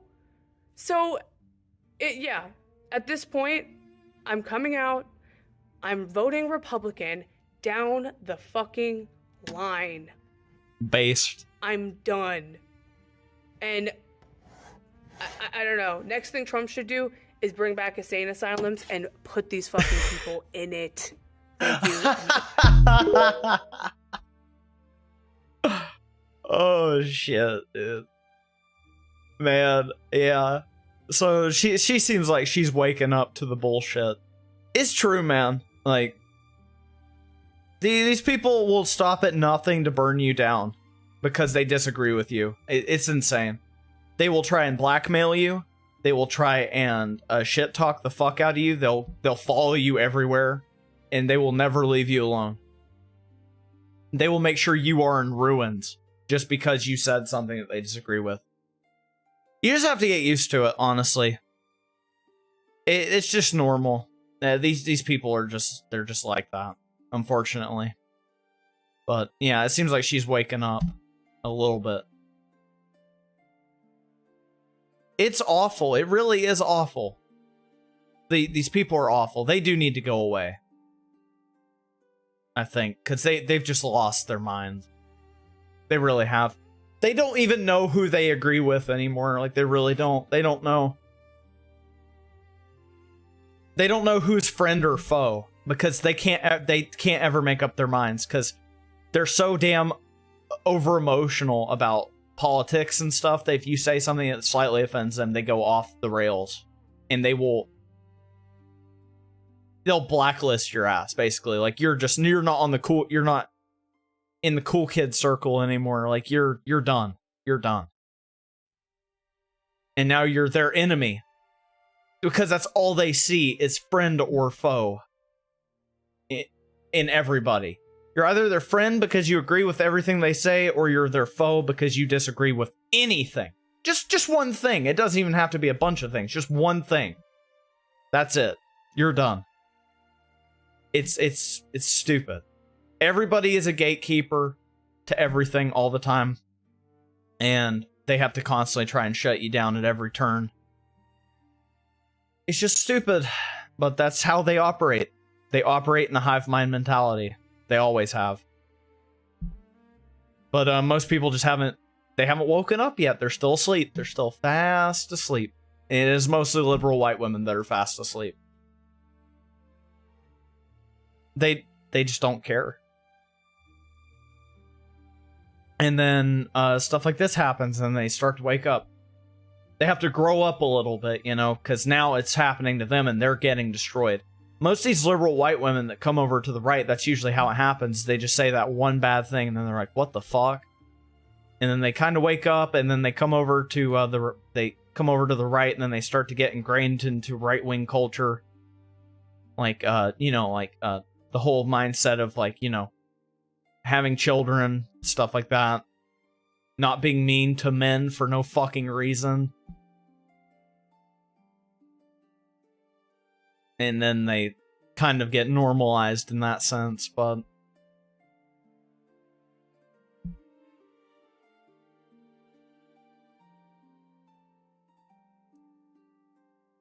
they just kind of have to wake up a little bit, and they struggle to do that.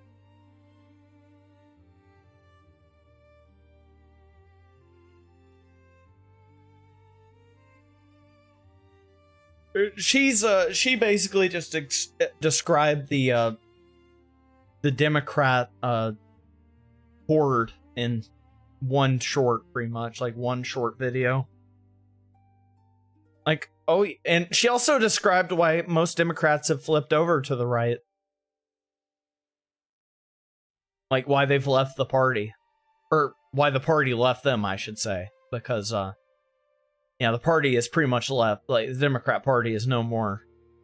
Hasn't been the Democrat Party for a long time, like the actual Democrat Party. It's been in shambles forever. They don't care, though. They just don't care. They will make sure you are burned to the ground. That is their whole objective, is just to ruin everything that doesn't align with their weird fucking agendas.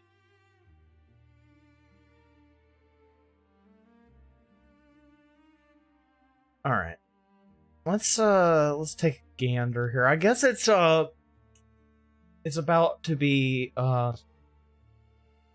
video watching time. I've got a lot of stuff I want to talk about. I guess we'll talk. I might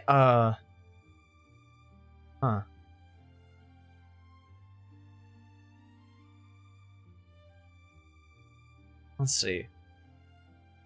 What is this?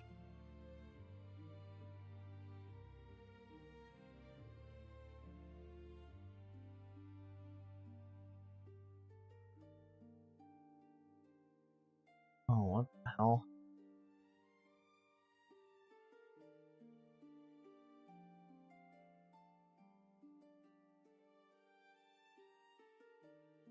We're gonna watch this real quick. This is crazy.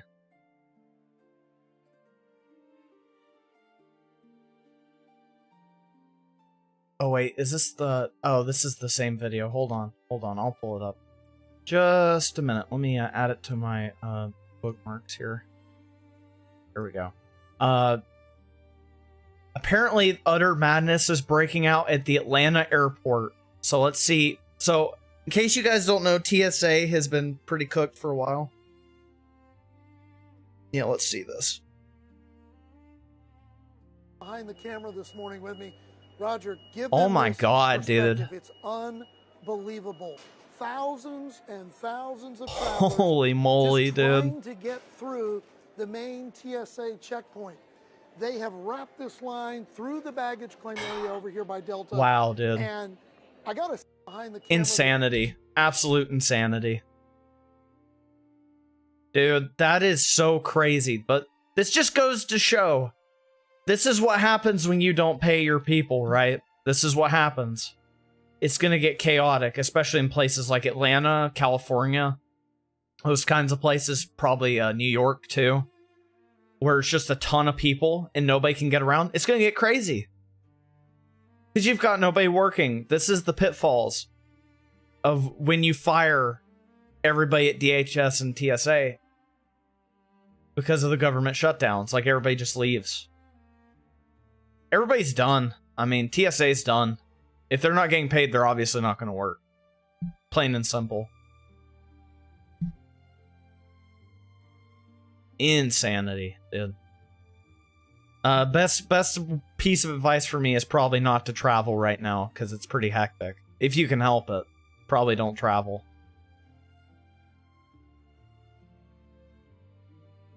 Because that is ridiculous. Like, you're never going to get through TSA security like that. Like, never.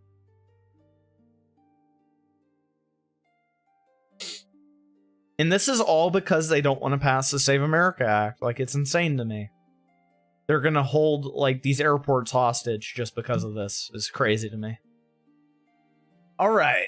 Let's get to it, fellas. So, we're going to talk about, let's see, let's get... Now, we're going to talk about the Afroman stuff. That's kind of what I was going to base the show mostly on, was like the Afroman stuff. So, in case you guys don't know, Afroman got off on a not guilty. I'm gonna be honest, I don't know a whole lot about Afroman. Like, I don't know who he is. I don't listen to rap music, so. In case you guys can't tell, I'm mostly like, by the long hair, I'm mostly like a metalhead and shit, so. But, yeah, I don't listen to rap and stuff, so I have no idea who Afroman is. Never heard his music. Didn't even know this trial was going on, but it's a big topic of discussion, so I'm gonna get myself caught up on it. And, we're gonna watch a couple of videos. We're gonna see what he said after he got the verdict, like after he was free, like his statement that he made. And we're gonna watch somebody talk about like get me caught up a little bit. All right. So let's get this. Let's get some of this stuff pulled up here. Let me find the link. I have a ton of video links. I need to watch some of these videos.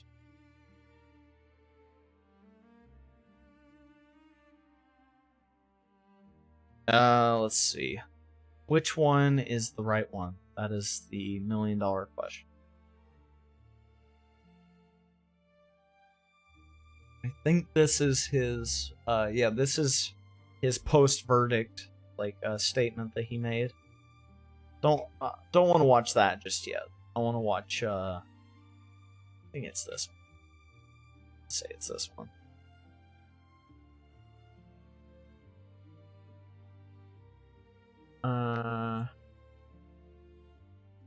Come on, YouTube, you can load.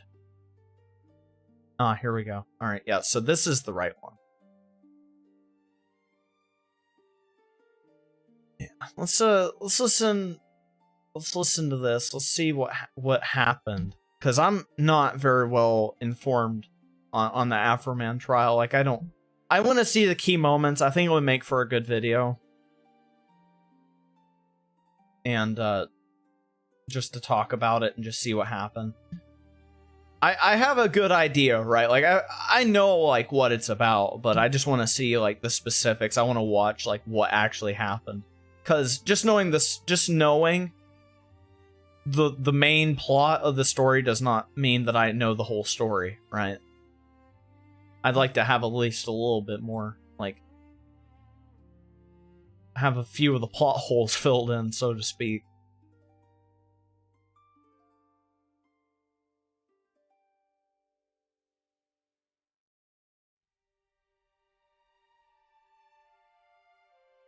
So let's pull this up. We're gonna watch this lady here talk about it.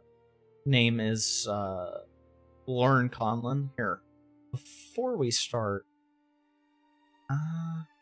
yeah, my camera should be fine here. Making sure my camera will be good for the video. All right, let's watch it. Let's get into the Afroman civil trial. It is exactly what I needed, but I didn't know that I needed it. We're going to go through exactly... Let me restart it with the volume up. Let's get into the Afroman civil trial. It is exactly what I needed, but I didn't know that I needed it. We're going to go through exactly what's going on, how this started, and then I'm going to play some of the best moments from this trial. But really, all right, and on a serious note, why this trial is important is because it really seems to me to be about the First Amendment. So, okay, let's break this down. Yeah, Joseph, that's my understanding. Afroman Foreman, he is being sued by the Adams County Sheriff's Office in Ohio. And what happened back in 2022, the Sheriff's Office got some kind of tip. And I don't know exactly how this came about or how a judge was able to sign off on a warrant like this, but they basically got a tip about possible drug trafficking and allegations of kidnapping pertaining to Afro Man. So they searched his home. They raided his home, and like I said, a judge signed off on this warrant. And so they broke down his door. They allegedly destroyed his property, and Afro Man also alleged that they stole something like $5,000 from him as well. And later on, and when this resulted in absolutely nothing, no charges, you know, nothing at all. Yeah, that's crazy. He basically said, like, they need to pay for the damages. And also they took money from me. And obviously the sheriff's department was like, no, we didn't. And this was also alleged in court filings as well. And he discussed this on the stand during his trial. So anyway, how this sort of became a lawsuit and how now he's making more money than ever, but we'll get to that, is because during the raid or the search, he obviously, you know, he is like many of us and he has cameras in his home. So he had, you know, a Nest Cam or a Ring Cam.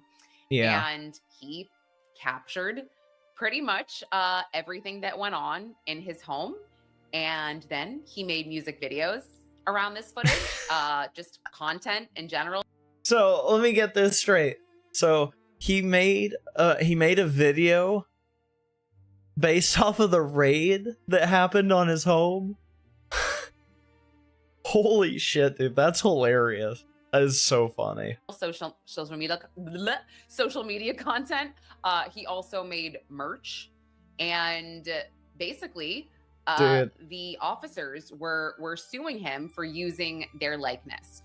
That is genius, dude. So he just grifted off of the bullshit police investigation on his home, like the raid on his house. That's crazy, dude. That's so smart, though. Like, that's, especially if it is just like a fake search or whatever, like they didn't find anything and they stole stuff and broke your home, which they usually do, destroy a lot of stuff when they raid your house or whatever. Like, they will do that, especially if it's for drugs and stuff like that. They give no fucks. They're gonna find it at all costs, or at least that's what they go in there to do normally.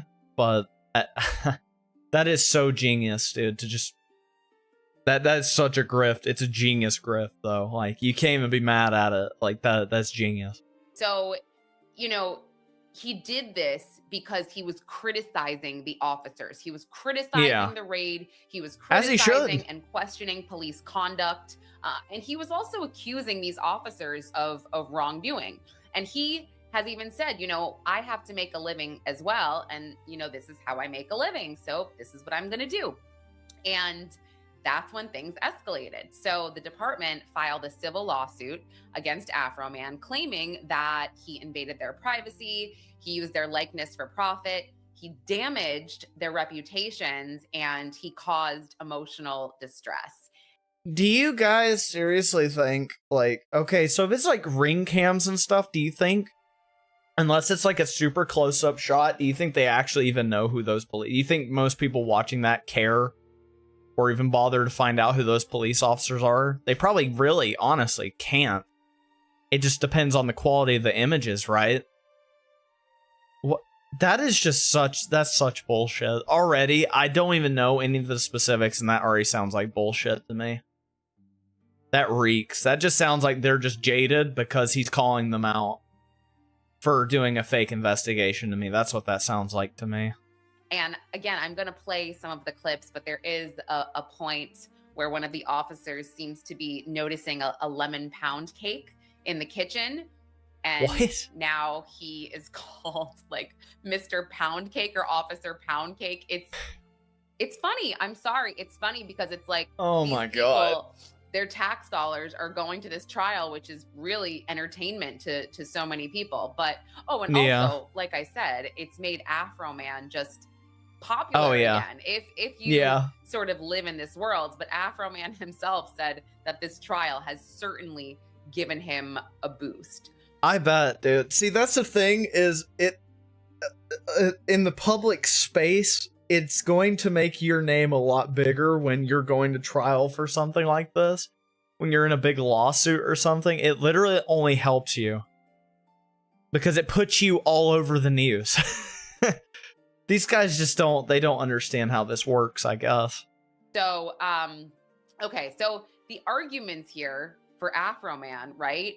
He had filed a motion to dismiss, and he said, as he should, a SLAP lawsuit, which is a strategic lawsuit against public participation. Yeah, so this is like, I know that they do like SLAP in that's like a thing they do in Texas, right? I think so. Any lawyers or anything, if you happen to watch this, let me know if I'm right or wrong, like in the comments or chat or whatever. But SLAP is like something they do in like certain states, right? But I know it's in Texas. This was in Texas, right? Let me see. Was Afroman's lawsuit in was this in Texas? Let's see. I just want to see what state it's in. Does it not say? Or am I blind? No, it's in Ohio. Wait, so they do SLAP in Ohio? Oh, I did not know that. Let me know if I'm wrong, though, in the comments, please. I don't mind being wrong. So he's saying, this I know lawsuit nothing isn't about this justice, trial. It's about silencing the criticism of police. So his argument is that's this what I'm is thinking free it is. speech. The footage is real. The commentary Mhm. is opinion and satire. And the officers, they were obviously public officials doing their job. So I'm protected, meaning Afro Man, by the First Amendment. And he said, look, Exactly. This, nothing, I'm not really making any false statements here. Like this is all satirical. So also, the defense had said, this is not really like a privacy violation because you were in Afro Man's house on duty executing a warrant. So you don't suddenly get privacy protection here. That's not really how it works. And they're actually arguing, the defense in turn, that this is of public concern. So yes, he made money. Defense is saying that doesn't matter. You can sell books, you can sell videos, you can monetize speech, and it's protected. You most certainly can. So, I mean, this case is interesting because it does pose a larger question, right? I mean, can you turn these real life police encounters into content and profit from it? I would say yes, because if you saw... I think most people would say yes, right? Because, well, and I think it's fair. I think a lot of stuff should be both monetizable and should be public, should be allowed to be made public. Like, in my opinion, most lawsuits should be in the public perceptive eye. And they should be, like, televised and stuff so people can actually watch them. Because I think it's important that the greater audience gets to see what's going on. So we can have our own opinions about it and see if they are truly being transparent or not. Same with police raids and stuff like that. I think you should be able to judge this stuff based on what we have. I don't really see that should be really a problem. I think transparency is good, especially when it pertains to the government at large, right? Because stuff like this happens all the time. People get swatted or raided or whatever, and then it ends up to be bullshit. It's like if somebody wants to critique it or whatever in the video, they want to have the video out there, then I don't see why that's really much of an issue. If the person who it involved does not have an issue with it being public. Who cares what the police think about that? If you fucked up and you raided somebody, then you fucked up and you raided somebody that didn't need to be raided. It is what it is. If they want to talk about it, they should 100% have the right to talk about it and show clips of it if they want to. In my opinion, that's what I feel like. That's right. I think people should have the right to do that. That documentary, I think it was it no, not The Perfect Stranger. I'm sorry. There was a documentary on Netflix where it was all body cam footage, Marion County, Florida, where a woman was shot and killed by her neighbor, the perfect neighbor. Thank you. Okay, sorry.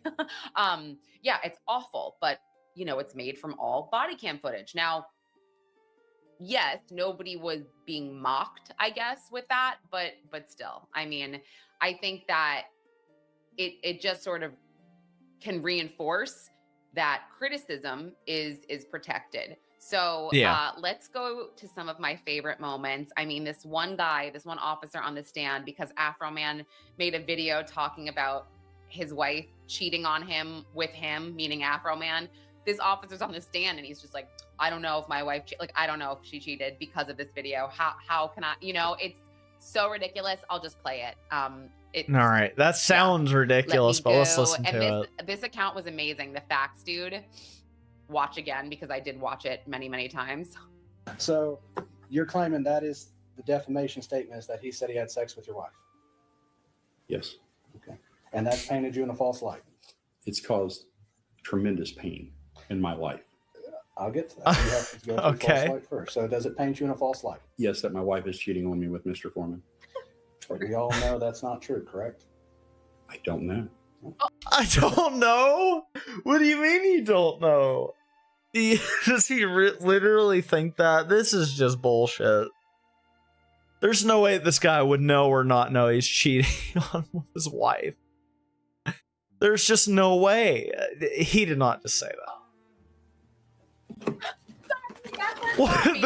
The silence in the room after that. Even the attorney's like, what? You want to go there? No, I just want to ask that question because you said we don't. You know. just went there. What are you talking about? Since middle school. I know. I would hope she wouldn't. But you know what? Once somebody puts it out there for their fun and entertainment, it's out there. And it's a problem.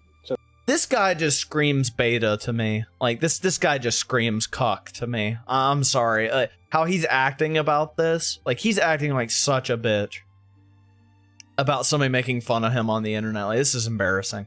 Oh, I don't know if my wife's cheating on me. He said it, so maybe it's true. I don't know. It's like, really? This guy just screams beta, man. How offended he's getting over this is hilarious. It's something we cannot verify the truth of?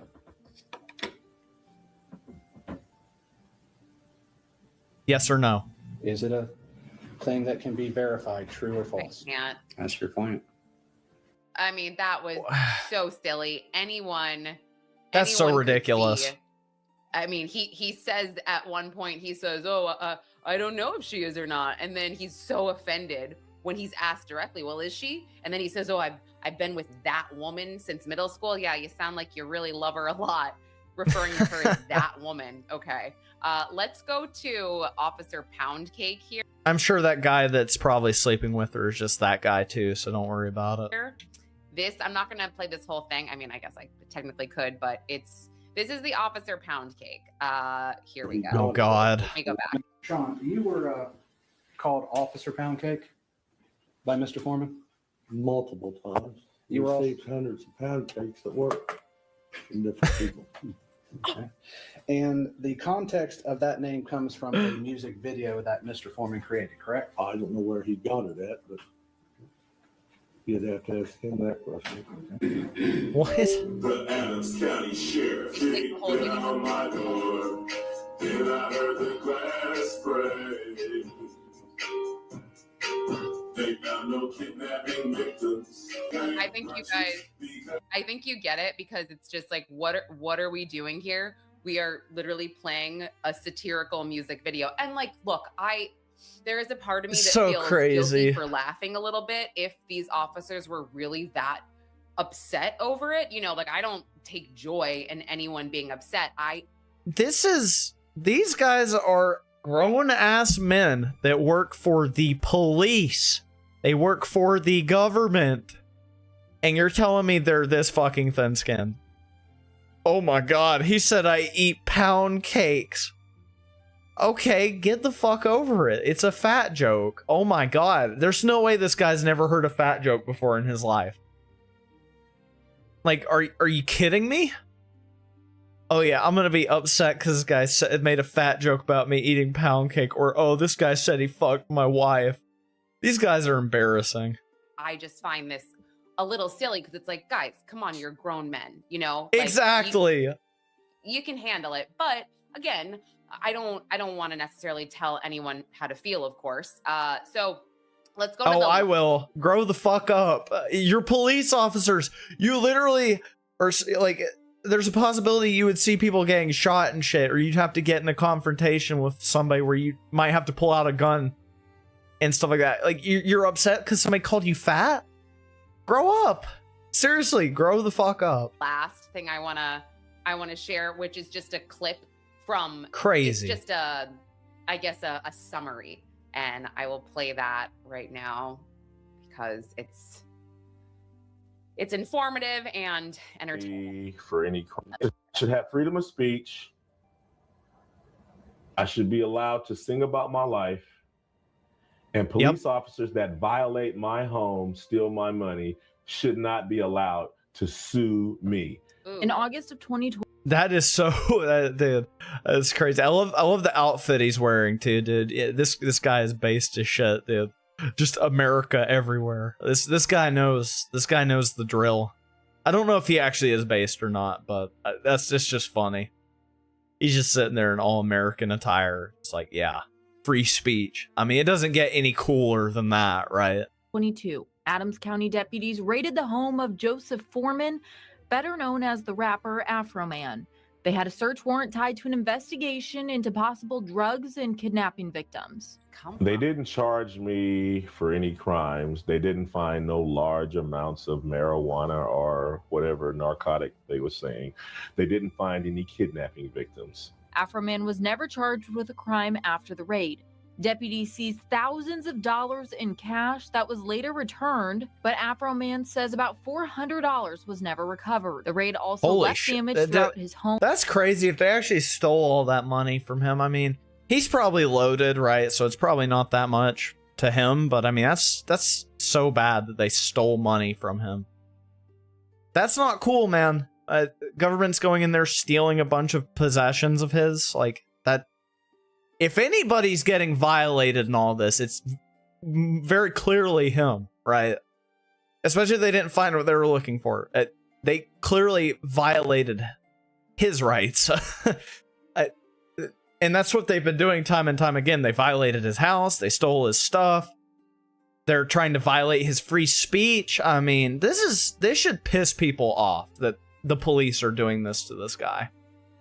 This is a case of bad police work right here. People want to talk about corrupt police. This is what corrupt police actually looks like. This is what offends people about the police, is when they do shit like this. And he says the department told him it was not responsible for paying for the repairs. The guy started laughing and waddling his head. He goes, "We're not required to do that." And they were unapologetic. Oh, wow. I mean, well, let me just fast forward just because. All right. Caused by their faces being in the videos. Hey, we raid your house. We steal your money. We disconnect your cameras. Now we need to sue you for saying something about it. Afro Man filed a countersuit for Absolutely the damages ridiculous. to his home, and Judge Jonathan Hines dismissed those charges in February. They dismissed all of my claims with the click of a mouse in some little office somewhere without a hearing. Afro Man believes this lawsuit violates his free speech rights as an American and as a working artist in the United States. As a working rapper that raps for... Okay, so you get it. So, yeah. Maybe we'll have a verdict by the time you watch this video. Maybe we won't. But like I said, I think this is We do, in bigger fact, have a verdict. conversation. Is this considered the First Amendment? I mean, I think it is. Most certainly. They are asking for monetary damages. I don't think there's an amount. No question. But do you guys think they deserve money? I don't really. But anyway, thanks for watching, everyone. I will be back tomorrow with another breakdown of... All right. Well, honestly, so the biggest hurdle, so obviously the verdict has already come in, right? But it's just so obvious. It was so obviously free speech. And these guys are fucking losers. Just honestly, they suck. These guys, they can't... all it is just emotional damage for them, I guess, because they're a bunch of thin-skinned pussies. I can't even believe they're police officers. But they also, I hardly doubt they could have proven any damage that would require them to make any sort of money off of this guy. There's no way in hell they deserve any money. Because that's the thing. You can't just say, oh, well, he hurt my feelings. You have to prove some form of damages. And they did not do that. The sheriff did not do that. Or the deputy, whatever. They did not do that. They did not prove any sort of damages. I guarantee it. Any sort of psychotic damage or anything, or psychiatric damage, like nothing. No damage. No damage. I highly doubt it. It just seems like they're just mad because somebody made fun of them on the internet and then they tried to go after him and try and make money off of him because they saw it as an opportunity to fuck him over more than they already had. And they really had something out for this guy because he was a famous rapper or whatever the reason might be. It's ridiculous. This is why we need to record this stuff, though. This is why, because imagine if he didn't have any recordings of the stuff. He couldn't prove that it was, like, phony at all. And, I mean, it's just ridiculous. They didn't find anything, and then they're getting mad because he's calling it out. Like, just take the L at that point. You investigated somebody, and you didn't find anything. Okay. It's really fucked up what you did to him. Take the L. Honestly, look at yourself and say, yeah, we kind of fucked up. But to sue him over it? Like, to sue him because he made fun of y'all? And brought into question the fact that you just raided his house unwarranted? Well, they had a warrant, but you know what I'm saying? Like, it's uncalled for. Like, he has the right to do that. Every American has the right to do that. Whether you like it or not, get over it. You fucked up. Take that L. And they did take the L, because he's not guilty. So, he was not found negligible over this. Of course he wasn't. Why would he be? It's so obviously free speech. And these guys are just mad about it. Like, get over yourselves.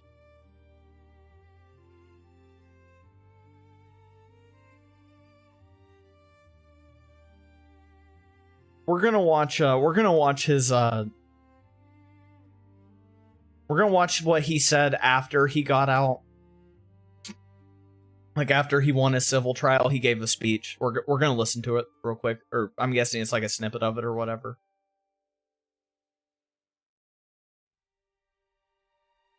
Alright, let's pull this up. Alright, let's listen to it. Outside this Adams County courthouse, the sound of victory. After jury sided with the musician Afro Man, whose real name is Joseph Foreman. Dude, that's crazy. He went and he was in the courtroom dressed like that. That's wild. Dude, that's awesome. Civil defamation trial. Afro Man speaking to WCPO right after the verdict. I didn't win. America won. America Hell yeah, still dude. has freedom of speech. It's still for the people, Yeah. by the people. The jury finds in favor of the defendant. 7 Holy Adams County shit, Sheriff's dude. deputies sued the musician. They argued Afro Man used security video from a 2022 raid of his home and put it in music videos using deputies' likeness without permission. There's damage to reputation, there's pain and suffering, there's public humiliation. There's everything you saw and heard from these detectives from the witness stand. This raid taking place nearly... Again, prove damages. If you can't prove damages, then it doesn't matter.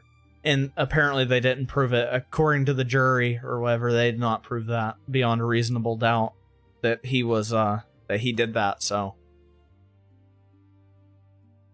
El Bozo. 4 years ago following search warrants related to possession and trafficking in drugs and kidnapping. The rapper was never charged. Along with using the surveillance video in multiple music videos, including in the song Lemon Pound Cake, the deputies also say Afro Man called them thieves and pedophiles, among other things, on social media. I didn't go down here and sue the police department. I fixed up the damages they made, and I sung songs about them to raise money to do it. They were unapologetic. The deputies wanted Afro Man to pay $3.9 million in damages. We got about a That's total of ridiculous. 250 pieces given out. This is the last one, and I'd like to give it to you. Supporters of Afro Man coming from near and far with a message both verbally and symbolically. For me, this isn't really about Afro Man. It's about free speech. So when someone like Afro 100%. Man stands up for my free speech by using his talents, his musical talents, to fight the corrupt system, we got to come out and support him. I'm glad things went my way, but if they would have took it off from me, I was happy about all the love I was getting from everybody. After them people kicked my door in. In Adams County, When life give you lemons, you make lemon pound cake. Jay Shakur, WCPO 9 News. That's like such a good way to handle a situation like this, is just to make fun of it, honestly. Like he made fun of them for it and they got mad. It's literally as clear as that. What a W for free speech, man. What a W for free speech. We love to see it. I'm really glad that he won, honestly. If he lost that would have been a bad precedent for our society if he lost that trial, right? That's crazy. He deserves all the W's he's gotten off of this, honestly. He made so much money off of it, off of his rapping probably, and then he's gonna get fees because he won, because it was a civil trial, so he should be getting paid in exchange for this. So huge W for Afro Man. Best of luck to him, honestly. He deserves it. Oh man, how crazy. I am probably going to have a quick bathroom recess for the show. I've got plenty of other stuff to watch. I have no worries about that. Plenty of stuff to watch, but I do have to go use the bathroom. So I will be right back. I'll be back in a few minutes. When I get back, we're going to watch some more videos, so stick around.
All right, guys, I'm back.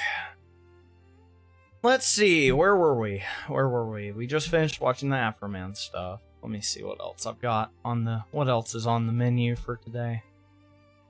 That is the $1 million question. I'm just gonna work up the list.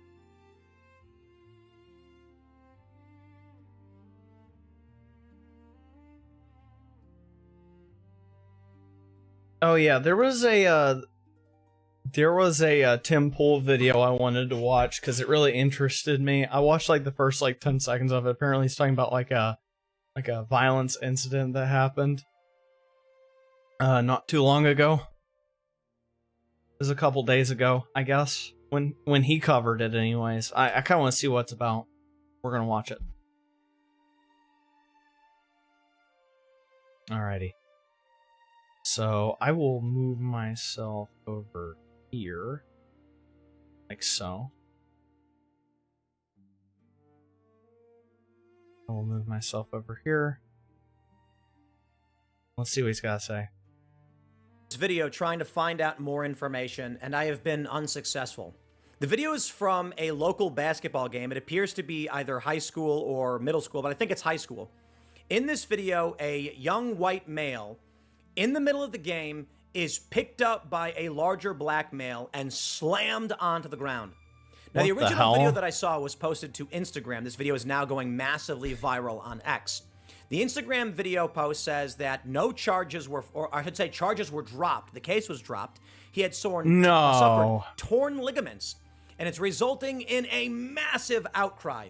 So far, however, there don't seem to be any updates or news reports on what happened and why this black teen was able to physically assault and injure the other the white kid, and nothing has been done about it, at least. That's crazy. Now, again, we don't know the names of the individuals involved, but considering the massive viral nature of this video, I want to play it for you, and then we can discuss. I'll pull up the Instagram, the original post.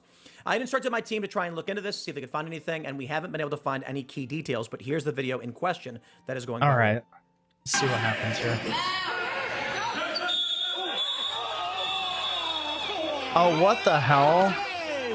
He just picked him up and just slammed his ass. That's crazy, dude. Why did he do that? That was literally, that was uncalled for. Yeah, that's not cool, man. That kid's hurt pretty bad, you can tell.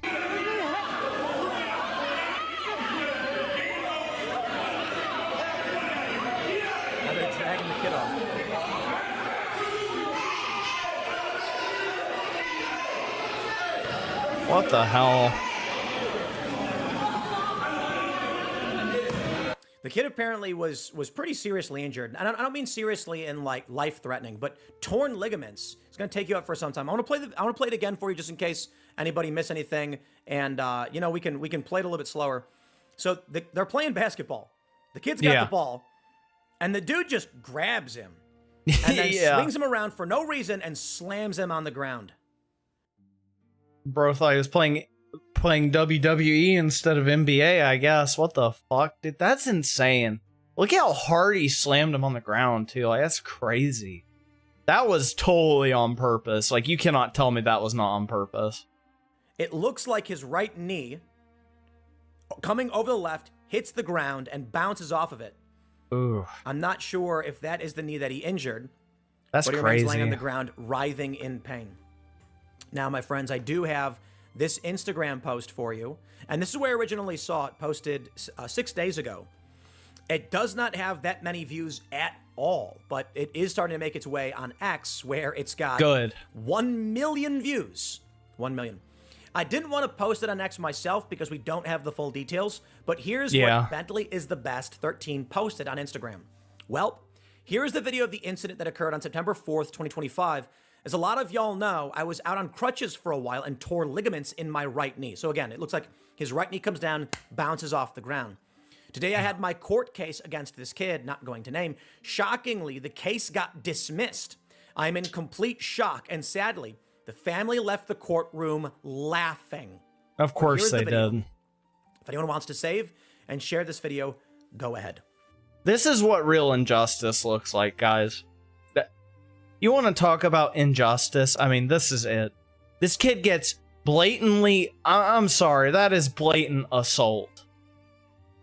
There's no reason during a basketball game that he should be picking him up and slamming him on the fucking ground. There's no other implication other than assault right here. How do you get anything? Just show this video to a crowd and say, yeah, does this look normal to you? Does this look okay to you?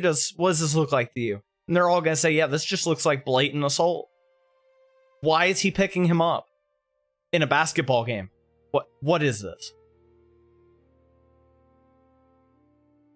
It literally, I mean, mashed him up, dude. I mean, imagine getting slammed on ground as hard as that at that kind of speed by somebody like that. Like, you know, like, that's devastating. Like, that fucked him up pretty bad. I mean, it's on the screen right now what exactly happened. And the fact that they laughed about it, I mean, that is just evil. Absolutely evil. Why would they laugh about this? It's not... that's horrible. They just don't give a fuck. Because these people always get away with it every time, and it makes me so mad. I'm gonna tell you, my friends, this is unsustainable, and we can't live this way. We cannot live this way. Now, I know that immediately everybody's jumping to a racial issue, and by all means, I'm not gonna tell you not to. I am going to say this should, regardless of race, be treated as an assault, and this guy should be in jail. That's it, or juvie, whatever. The idea that he left laughing. Now, I'm going to pause real quick and say this. No punishment for these people. They always use the arguments like, oh, well, he's too young or something. It's like, how is he supposed to learn that this is a mistake if you're not going to punish him for it? The parents are not going to punish him for it, clearly. They think it's funny. They think it's funny that their kid did this. They're enabling him to do this. He clearly doesn't know any better. He's laughing along with it. I mean, there needs to be some sort of accountability here for this. This is not okay. We don't exactly know the full details. I don't know if this person is the original poster. All I can say is the video speaks for itself as to the problem that we are experiencing in this country. I will tell you this right now. You put a hand on my child, and it is not going to look like this, okay? You present a threat to my family in any way, I am not going to just stand there. I will do whatever is necessary to protect their lives from great bodily harm or death. And the response from a lot of people, of course, well, it's just racism. Anger. And so I want to show you. And again, look, I'm going to say it like this. Shocker, guys. I mean, everybody's thinking it when it happens, right? Like, I mean, come on. Everybody's thinking it. It's not I don't think it's necessarily a race issue, but I mean, everybody's thinking it. I don't want people to be racist. I don't want people to be judged based on what they look like. I want people to be good people. But I say this to the left, to the DAs, to the people who refuse to hold criminals accountable based on race. You will make white supremacy a thing. But you know what? That's probably what they want. So let me show you the responses that we got here. Before I do, my friends, we got a great... I wonder what this guy is trying to say with those emojis. I wonder what kind of statement this guy is trying to make. I wonder if it's maybe race related in some way. I don't know, guys. I don't know. I just can't put my finger on it. Sponsor, it is Beam Dream. Head over to shopbeam.com/Timcast and pick up your nighttime blend to support better sleep, because after watching all these videos, you're going to need it. I'm kidding, by the way, but it is delicious. I love Beam Dream. I drink it every single night. It's got L-theanine, it's got reishi, it's got melatonin, it's got magnesium. You drink it, it is a cup of hot cocoa. They got a bunch of these other, I went to the store and I saw these other nighttime sleep blends like cherry flavor and stuff. I'm like, I don't want that. I want a hot cocoa. They got cinnamon caramel. They got, they got cinnamon cocoa. They got sea salt caramel. They got brownie batter flavor, 15 calories, and you make a hot cup of cocoa before bed.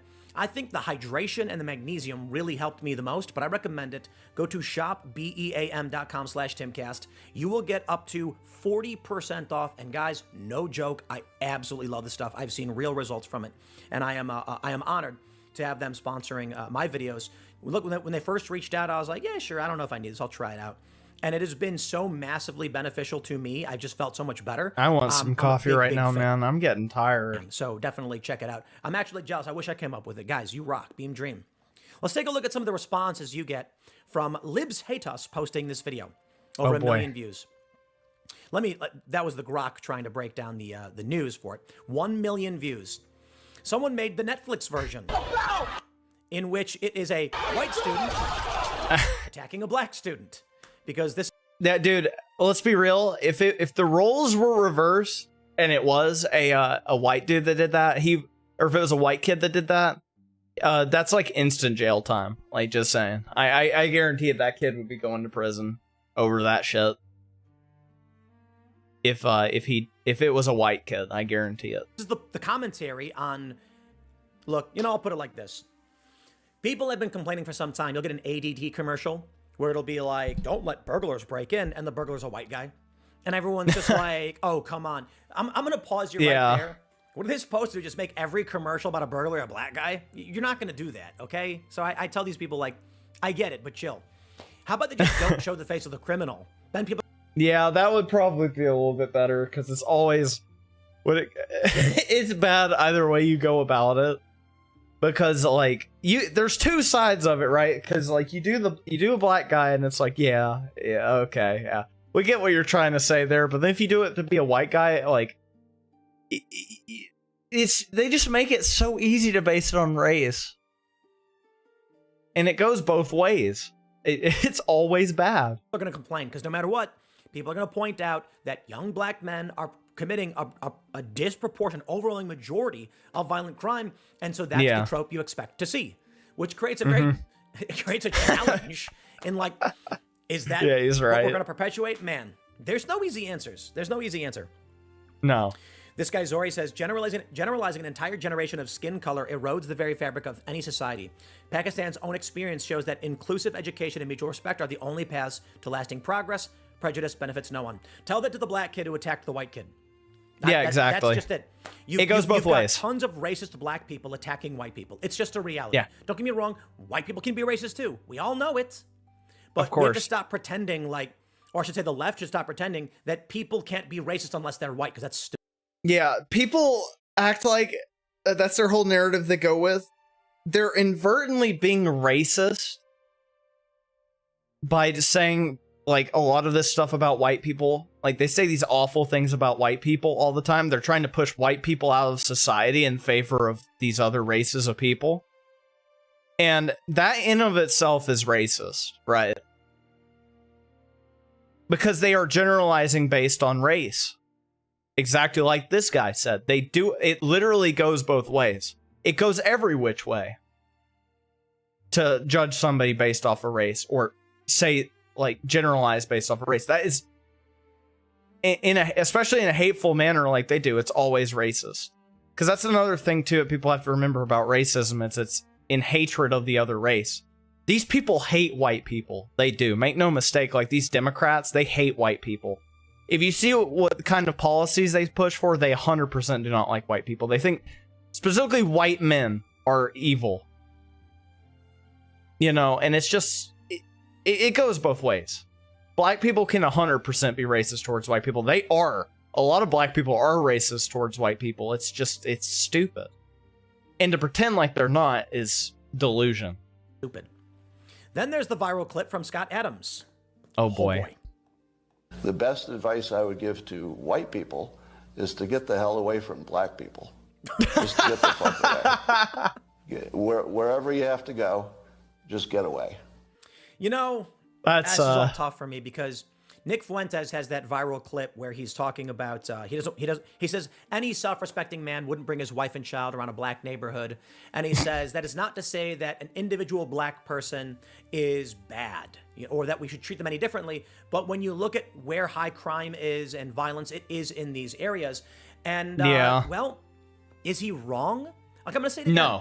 No black person should be treated poorly based on their race, should be denied loans or jobs or opportunities just because of the way they look or where they come from. It should be the content of their characters. The problem is the left doesn't operate that way. The No. left operates on, if you're black, they should give you benefits. That's not making things better. That's not actual equal opportunity like these people say it is. That's the thing, though. They don't want equal opportunity. They want supremacy. That's the thing. They want black supremacy is what they want. Or Muslim supremacy or whatever it is. Whatever they're pushing on that particular day. They don't care. These people don't actually care about equal rights. That's just the reality of how these people operate. They don't care about meritocracy or anything like that. They care about supremacy. That's what's always been about. Black Lives Matter was literally just a push for black supremacy. That's all it was. It has nothing to do with actual black people being oppressed in society. It has nothing to do with that. The real goal was to get more than what they have, which is... This isn't the 1800s anymore, guys. Like, black people are not that oppressed in society. To think otherwise is just, like, to think that they are oppressed in society is just ludicrous. The truth is, growing up in Chicago, and again, I mentioned this in another segment, like, Nick Fuentes and I are not actually from the same area. He grew up like 3 miles away from where I grew up. It's kind of wild. And so did Jimmy Dore. Jimmy Dore lived 3 blocks away from me. Isn't this weird? That is weird. What the hell? Nick Fuentes is experiencing and is seeing exactly what I did. I think the difference, however, is he's from just outside in the suburb, which was predominantly white, and I grew up in the city with a ton of black friends. And you know what? Some of these kids that I grew up with, they're good dudes, and they've not wronged anybody. And then there are white kids who are gangbangers and committed crimes. So I can tell you this. You know, I love it because there's like that quote, you know, like there's black people and then there's N-words, right? It's like, it's true though, because like I have a black friend and he's not like, he's not like one of these like ghetto guys, right? Like he's not doing gangbanging and shit like that. Like he's not doing anything like that. He's just a normal person. And people like him would get ostracized by this crowd of people. I dropped my phone. There we go. I got it. Yeah, the people like him would get ostracized because he doesn't act the part, so to speak. And it's like, why is that a bad thing? We don't want people that commit crimes in society. We want people to live normal lives in society where they're not ruining other people's lives and killing them and stuff like that. So it's just so silly to me. That's why I don't like to label everybody like this. I say there's this certain, the statistics don't lie, but there are definitely outliers to the statistics, right? Not everybody is doing this stuff. Clearly, but there is definitely, the statistics don't lie. And, but there's legitimately, like, that's the thing you have to hate about racism is it's just overgeneralization. Everybody says all white people are like this, or people say all black people are like this, or all Muslims are like this. Like, no, that's technically not true. Because I myself have also known like some decent black people in life that don't do anything bad. They just live normal everyday lives. They're not robbing and stealing and murdering and stabbing and whatever else. It's just there are definitely outliers. Any reasonable person is going to look at the crime stats of a place like LeClaire Courts, near where I grew up, and say, we should not live near there. Do you Obviously. have crime? And it just so happens it is the black neighborhood. What you find in the crime stats is that the white neighborhoods have less crime, the black neighborhoods have more crime. That's not to make a statement about all black people are all white people. That is a crime stat fact in these areas. Well, the problem is, instead of addressing the cultural issues, it's simply just to say this one thing. I would put it like this. Hey, any self-respecting man would not bring his wife or child to a high crime area. Because there are some high crime white areas too. They're just less. I don't think it needs to be a racial thing, but I understand why Nick and Scott Adams said the things they did. But I want to point out on the Scott Adams statement, guys, the left argues the exact same thing. They say that white people should stay away from black people. I have been to these BLM rallies where I went to a church in Baltimore and they had a special room that said black diaspora only, no white people allowed in that room. We have seen the POC, non-POC rooms in Seattle. The left wants racial segregation. I'm going to tell you what I want. I want people to get along. I want my friend, based on any racial background, to be able to decide, I'm going to be a good person, I'm going to work hard and succeed. And you know what the truth is, my friends? There are black people from Nigeria, pure black African, 100% hard workers, wealthy and successful, and they come here. Because they didn't get their family's ecosystem has not been destroyed the same way it has been in the West. That's the problem. We had all that stuff in the 60s and 70s, like that they wanted to take out the black family because it was too strong. They didn't like it. The government did this, and it's never been the same ever since. And unfortunately, they've been fed the lie for many generations now that white people have ruined their lives and we can never get along. And so it is. And so it shall be. That's the problem, is these people believe that stuff instead of actually trying to focus on being good people in life. They think that they have to survive by doing these awful things. And that's just simply not true. It's really unfortunate, but I don't think it's ever going to get fixed. I would love it if people would get along, but it's never going to happen because of all this other stuff that takes play here, like the black family ecosystem being destroyed, just the general lifestyle that they've been living for many generations now. It's not going to get fixed, not anytime soon, anyways. But I'm going to say probably never. And they succeed. And they make over $100,000 a year. This is my problem with racism. I look at these neighborhoods and say cultural problems, long-standing political problems, and then you look at a place like Nigeria, they have much worse problems. But the wealthy and successful people from Nigeria who emigrate here do great things. They work hard, they don't commit crimes. The same thing is true for Asians and Filipinos. We have internal problems, and there is a racial component. But I will not be party to condemning a group of people or an individual, more importantly, just based on how they look. And also, add to that, the other problem with racism is that Somalis and Haitians are different groups of people. Haitians are tall, Somalis are not. Some Haitians are really, really bad. They got a lot of problems in Haiti, and Somalis got a lot of big problems too. But they are still different people with different problems. Somalis are shorter, Haitians are taller, right? Again, the problem here is just the whole, like, the ghetto life stuff, like the kind of the ghetto trash lifestyle that a lot of these people live. They live in these single family or these single parent households, and they get mistreated by their parents or whatever. Their parents push them into that life. They push them into that lifestyle. The people around them push them into that lifestyle and stuff, and it's just never good.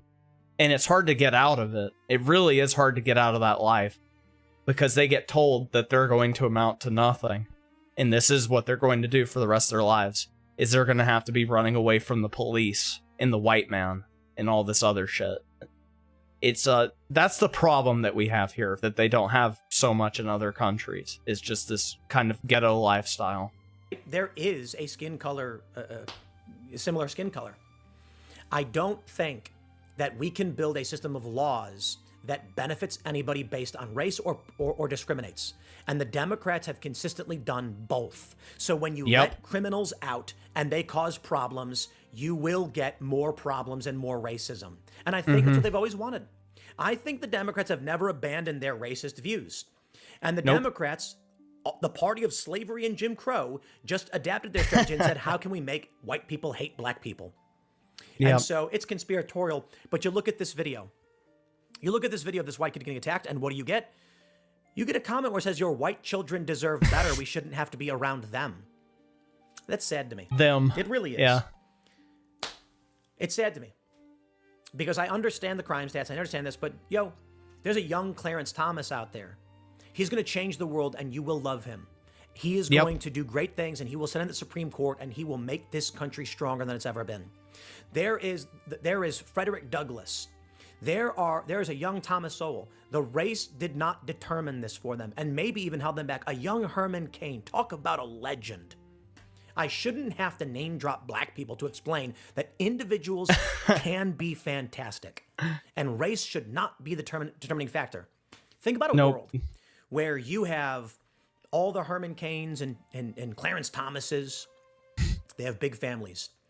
And those families live alongside our families and they believe in the good. That's the dream. You know what I mean?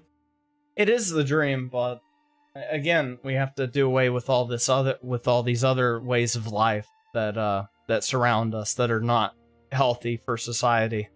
And that's going to be hard to do because it's kind of ingrained into their culture at this point. It's been ingrained into their culture for a while. And it's just not a good mindset to be in, again. But yes, he's absolutely right. Like, there's a ton of black people that have been successful. They live perfectly normal lives here in the US. And that's why we differentiate them. What the Democrats have been sowing is racial animosity, tensions, and violence. With the BLM riots and all of this stuff. I just don't want to be around all that stuff. Look, man, I'm of course mixed race. You all know it. Probably would inform my decisions. I got a ton of white friends. I grew up in a largely white area. I got Hispanic friends. I learned how to say a bunch of stuff in Polish and Spanish that no child should learn how to say. They're inappropriate. I had friends who were black and we got along and we didn't care. You know what? My one friend would call everybody by their racial slur and we thought it was funny. We got along. Sometimes fights happen because we fight, you know, because we're young kids. I think the bigger problem is the general segregation and the animosity bred by these policies pushed by Democrats forever. I'm not going to pretend like Republicans are innocent or conservatives are innocent, but we can do better, man. I'm going to leave it there. Smash the like button, share the show. Stick around. We got more coming up for you throughout the day. We'll see you. He's absolutely right on this whole issue. I don't really like to view stuff as race-based issues. I really don't. Yeah, so that's pretty crazy. The fact that kid didn't get charged in any way is complete bullshit. And they should have looked into that. The fact that they were laughing about it is horrible, obviously. And I'm not going to make it into a race issue. Like, I don't know. I don't like to turn this stuff into race issues. I'm kind of over it. Like, everybody says, like, they have, like, what was it, like they're just sick of, like, the black violence and shit, whatever that's called. I don't have that. Like, I'm just kind of like, I'm sick of racial talk, period. I really am. I'm just kind of over it. It's getting old. I'm tired, boss. I'm tired, boss. I'm tired of this. I really am. I wish these black communities were better. I really do. Cause that would make the people that come out of it better people. And I don't think that's really racist to say. Like, it's gutter culture. It really is just gutter culture. A lot of these people come from gutter culture. And then they end up committing all these heinous acts, and then it's so stupid. I can't stand it. It's harmful for society. Always has been, always will be. Alright. Think I've got time for one or two more videos. Let's see. Just gotta remember what all I was gonna talk about. Oh yeah, we do have to talk about this. Yeah, so this is funny. Yeah. Let me move myself over here. But yeah, Piers Morgan rage quits after guest exposes his wife. I don't know what this is about, but we're about to find out. Piers Morgan might have eventually met. Let me restart the video real quick. All right, let's listen. So Piers Morgan might have eventually met his match. He decided to interview HS TikTok, who you might have seen recently in the Manosphere documentary on Netflix by Louis Theroux. No idea. There's a lot of I know, like, literally next to nothing about the Manosphere, except I guess, like, is Andrew Tate part of the Manosphere? Like, is he actually, like, I guess he's technically part of the Manosphere, right? I know who Andrew Tate is. I don't really keep up with these guys, though. Not really. People criticizing this HS TikTok after watching his documentary, and I understand it. He said some things like, I don't want my daughter to do OnlyFans, but he also promotes OnlyFans. You know, some dumb shit, but Piers Morgan loves to jump on the bandwagon when someone's getting kicked down, and I think he thought this was going to be an easy win, and it wasn't. He got rage baited. Something Piers Morgan was actually once good at, but now no longer understands. All right, let's just pick it up. I'm just curious why you did the show. Did you not know Louis Theroux? Did you think it would be something else? Are you pleased with the way you came over? So I had no idea who Louis Theroux was. I thought it was a very, very fun experience. I've even texted him since saying that, you know, I enjoyed making it, and the backlash I've received from it, I also enjoy that as well, because I've got, you know, I can just rage bait people in my DMs, which I enjoy doing anyway. I mean, look, as I was saying to you when we tried to start this, what you want to do with your life is entirely down to you. It's no impact on me whatsoever. And if you had a son who turned out to be gay, you would disown him, you said. No, my actual life ambition, right, genuinely since young, is to grow up, make money, retire my mum, meet a nice girl from a good family, then have a gay child who fucks other guys. That's what I want.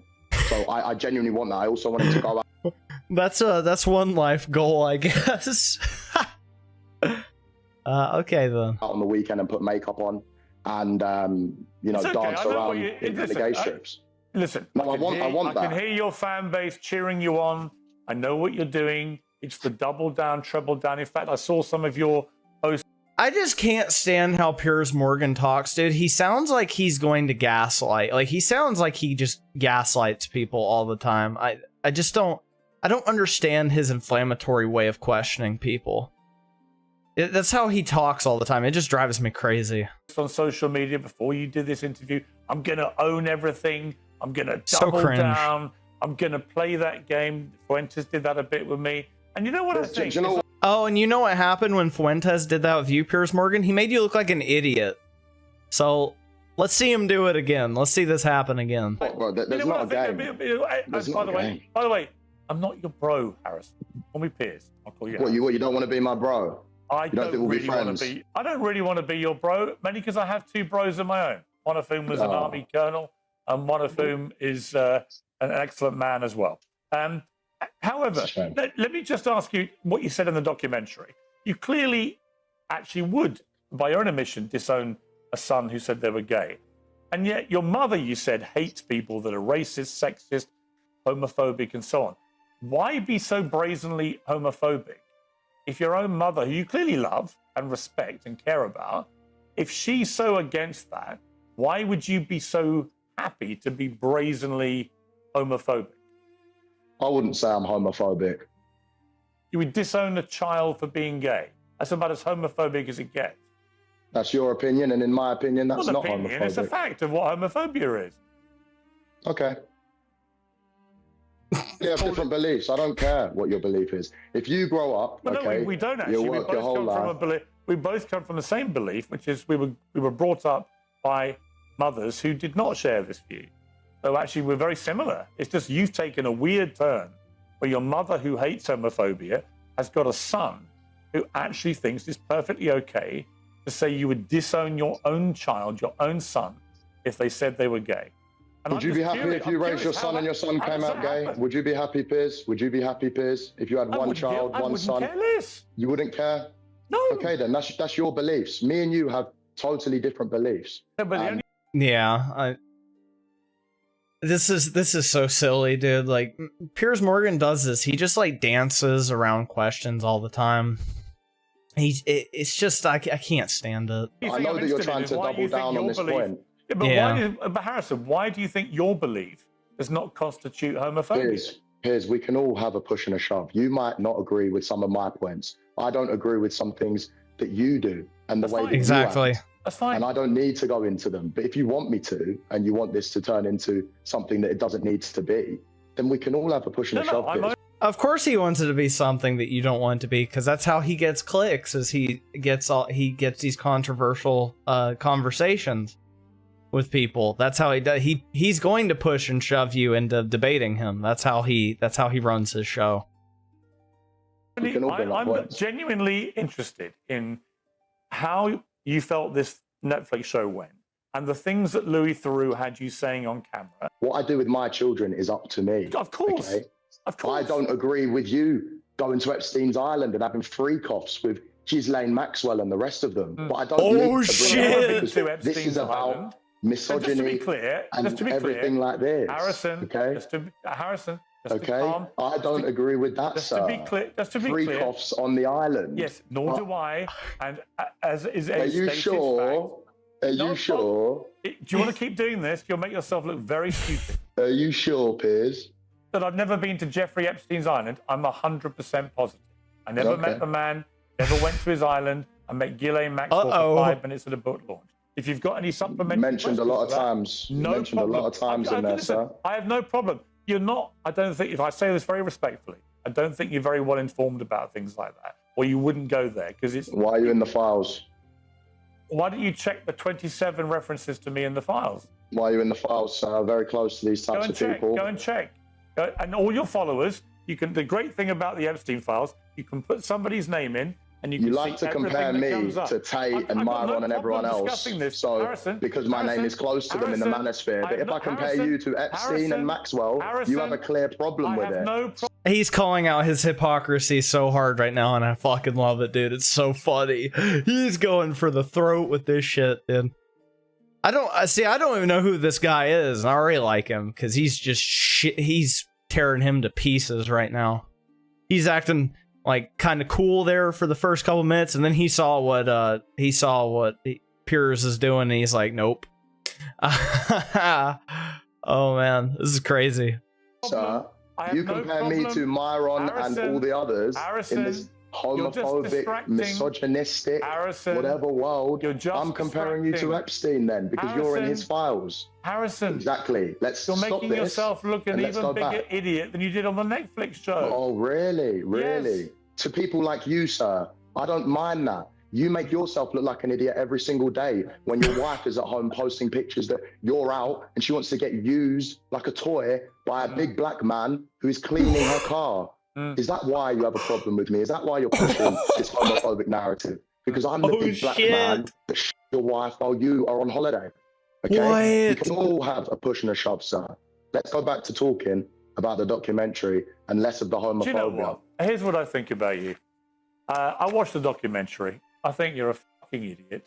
I think you're a sexist, misogynist, homophobic twerp who got exposed in a global way by Netflix, by Louis Theroux. He took the bait, guys. Piers Morgan, he always takes the bait. This is why people laughed at him during the Nick Fuentes show. Like, this is why. Because he always takes the bait.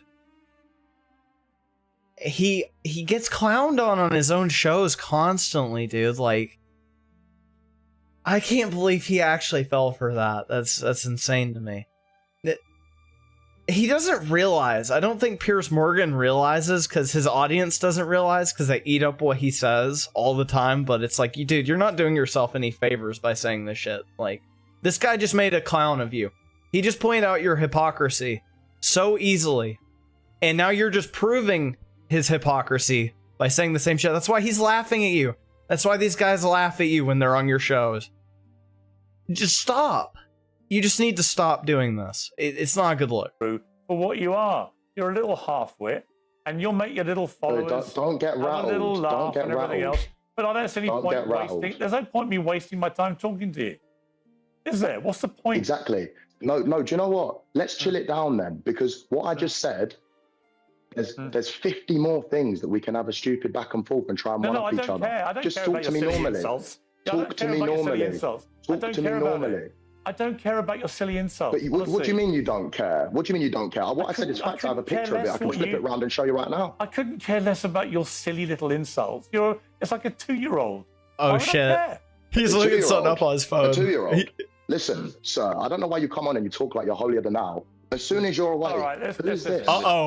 Applications are open. All right, let's just. That's your ting, bro. That's your girl. Let's end this, please. Cooked. Took him off the screen. Oh shit! He took him off the screen. I'll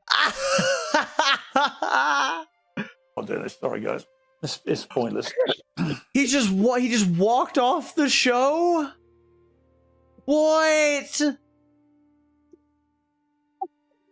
Oh my god, dude. Adam, switch in just back. I mean, he wins. He just got him to walk off of his own show. Like, how is this not a win? He got Piers Morgan to rage quit his own fucking show. What? He just walks off? No way, dude. This is what I'm talking about, dude. Like, Piers Morgan gets clowned on every time he does a show. Like, why does he invite these people on? Like, they're not stupid. He thinks everybody but himself is stupid, and then this happens. What happened? See, this is what happens when you marry a woman who publicly disrespects you. Other men don't respect you and your enemies use it against you. It's the easiest insult to throw at someone because it always hits a nerve. And Piers Morgan's usually the one pushing and rage baiting people, so it's actually funny seeing him storm off his show. He does, dude. He just gaslights and rage baits people. That's why I don't watch Piers Morgan. He's done that since the dawn of time. And it really surprises me that he's like pretty big in the conservative space, especially because like, I just don't see him as a conservative. Like, I've seen his opinions on a lot of stuff. He's not a conservative, right? And some people play him up like he is a conservative, and it's really strange. Like, his position right now in politics is very odd. And then he just gets slaughtered like this by these guys like Nick Fuentes. This dude, I mean, he's lost it, dude. He's lost touch. And he gets torn to shreds every time. It's hilarious. And fall for it himself. That's literally what this guy does that he's interviewing. He says controversial things, crazy things to get a reaction. He's loving this interview and he's loving the reaction from Piers. Piers should have done his homework instead of chasing a viral got you moment. He thought it was going to be easy because this guy said some crazy stuff on that Manosphere Netflix series of Louis Theroux. So he thought, oh, this is going to be easy. I'm going to look like the good guy here. I'm going to get my moment. And he's ended up falling for the bait and storming off the interview. And if you don't... Dude, the second he did that, the second he started saying the shit about him, and you saw the smile on the guy's face, you knew it was over. You knew he got him right where he wanted him to. When he started laughing and smiling, and then he went on his phone, you knew it was over. You could see, you could feel that he had just lost it. Like, Piers Morgan just lost the interview, the debate, whatever you want to call it. It was over.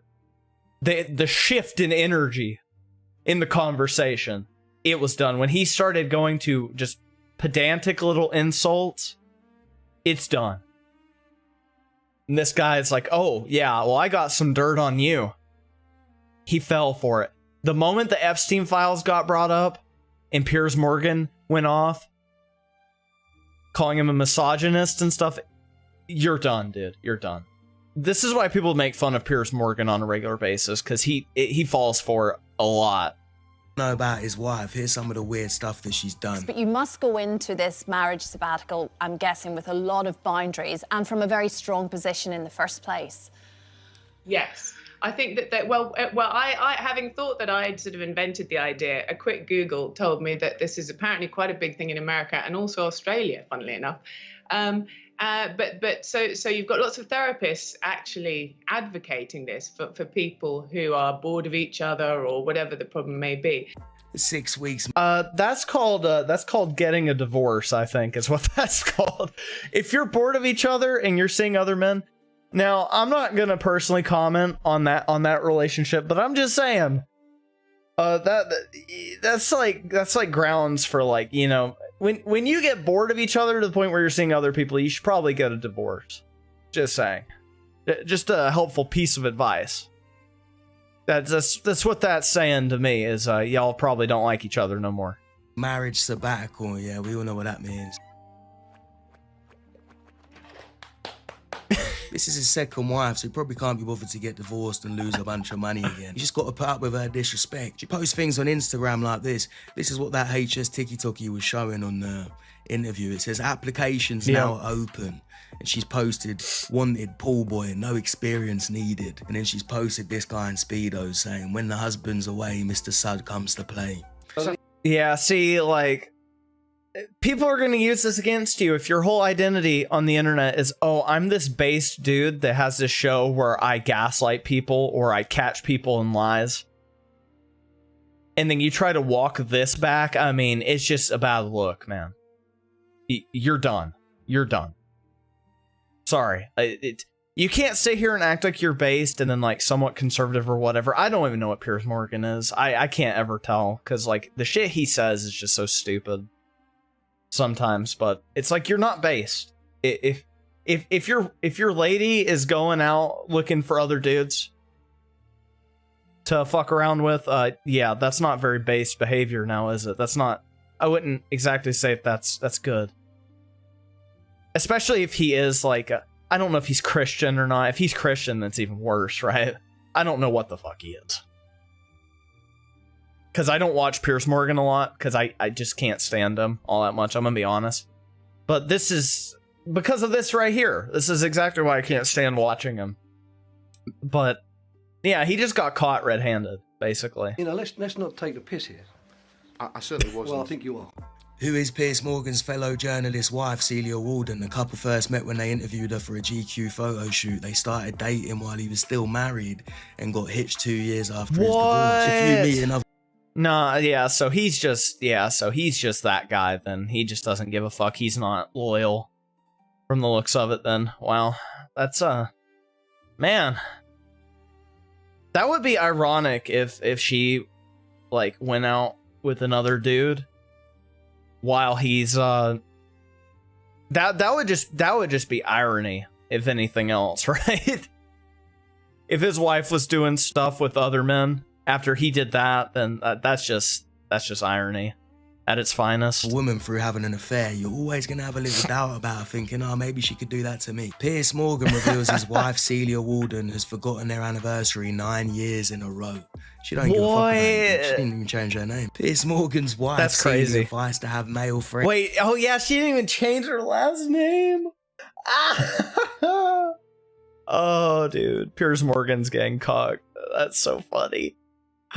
That's so funny. As Talk TV star doesn't like it. Piers Morgan's wife gives hilarious glimpse into marriage and reveals when she has to slap him. Is that not your ting? One thing led to another and whoops, in bed with Rupert. That's your baby, mum. That's your wife. And you're talking about masculine. I'd be a misogynist if I was you. I'd hate women if that got done to me, mate. You're a victim, lad. Let's see what else. Look. Holy shit. Look at the tanned, muscular man. That's why you took offense to me, Piers. Reading Lenny's brilliant memoir and thinking back to a sunny... I didn't even know about any of this about Piers Morgan, dude. I didn't even know any of this. This is crazy. So, because I know he does talk about that a lot. He talks about male masculinity and stuff quite a lot. I've heard him say it quite a lot in clips and stuff. Are you fucking serious? Are you serious? You can't make this up. Saturday in Paris. He'd taken a 3-year vow of abstinence at the time. Shame. Hashtag let lovers rule. Well, the thing is, Piers, I'm not political and I didn't play the song, so that's kind of all there is to it, right? And I find it quite silly to me that you're with the #1 looks maxer, and instead of asking how you could ascend so that, you know, your wife wouldn't tweet out captions like, when my husband's away, Mr. Sud comes out to play. Maybe if you asked me how to ascend, then that would stop happening to you. You know what I mean? Every hotel got the Piers Morgan chair. Oh, shit, now, dude. he can pretend he doesn't care. He can act like some free-thinking hippie cuck who lets his wife... And again, like, if he wants to live this lifestyle, I condemn this lifestyle 100%, right? Like, I 100% condemn this shit. I disavow. But, if he wants to live that life, then, like, you know what you don't do? You don't talk about male masculinity, and you don't go after these guys and calling them misogynists and shit. When you've blown your cover on a topic like that, like you're just a hypocrite on that topic. It's not a good idea. Like, you might want to be better prepared for that. Because you know what's going to happen. You know that baggage is going to come back and hit you in the face. Just, why would you do it? Why would you debate people like this? You know it's going to happen. So why do it? Just makes no sense. Publicly disrespect him, but he knows deep down that he hates it. And it just shows again, even if you're rich and famous, you can still be a low-value simp that your wife doesn't respect. The thing that I find irritating with Piers Morgan is you can give it, but you can't take it. Pause. No. Wow, that's crazy, dude. I can't believe that. I had no idea Piers Morgan was like that, dude. I had no idea that his wife was like that. Man, that's crazy. Yeah, like because he talks about like manosphere masculinity type shit. I've seen him do it. So like you can't do that if you're living that kind of a life. That's like having some of these left-leaning guys that like get cocked and shit, and they're openly admitting to talking about how to keep a woman and shit, like how to keep a woman happy. Like you don't know because it's some other guy doing it, or you're just failing at it. It's a bad look. He fell for that bait so bad. Once you could feel that shift in the conversation, and it was over just like that. I can't believe he got him to rage quit off of the show like that. It's ridiculous, man. That is just not good behavior for something like that. You just admitted failure in that moment, and you've just lost. Man, that's crazy. Holy moly. Let's see. I don't know. Let's see what else I've got. We'll watch one more thing here. Watch one more video. We already watched that.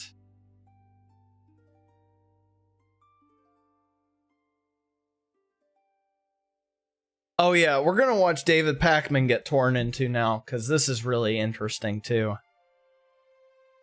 David Pakman did an interview and he got made into a fool. Shocker, I know. All right, let's watch this. You white liberal. All right, wait. All right. You white liberals have a lot of nerve. That's identity politics. You white liberals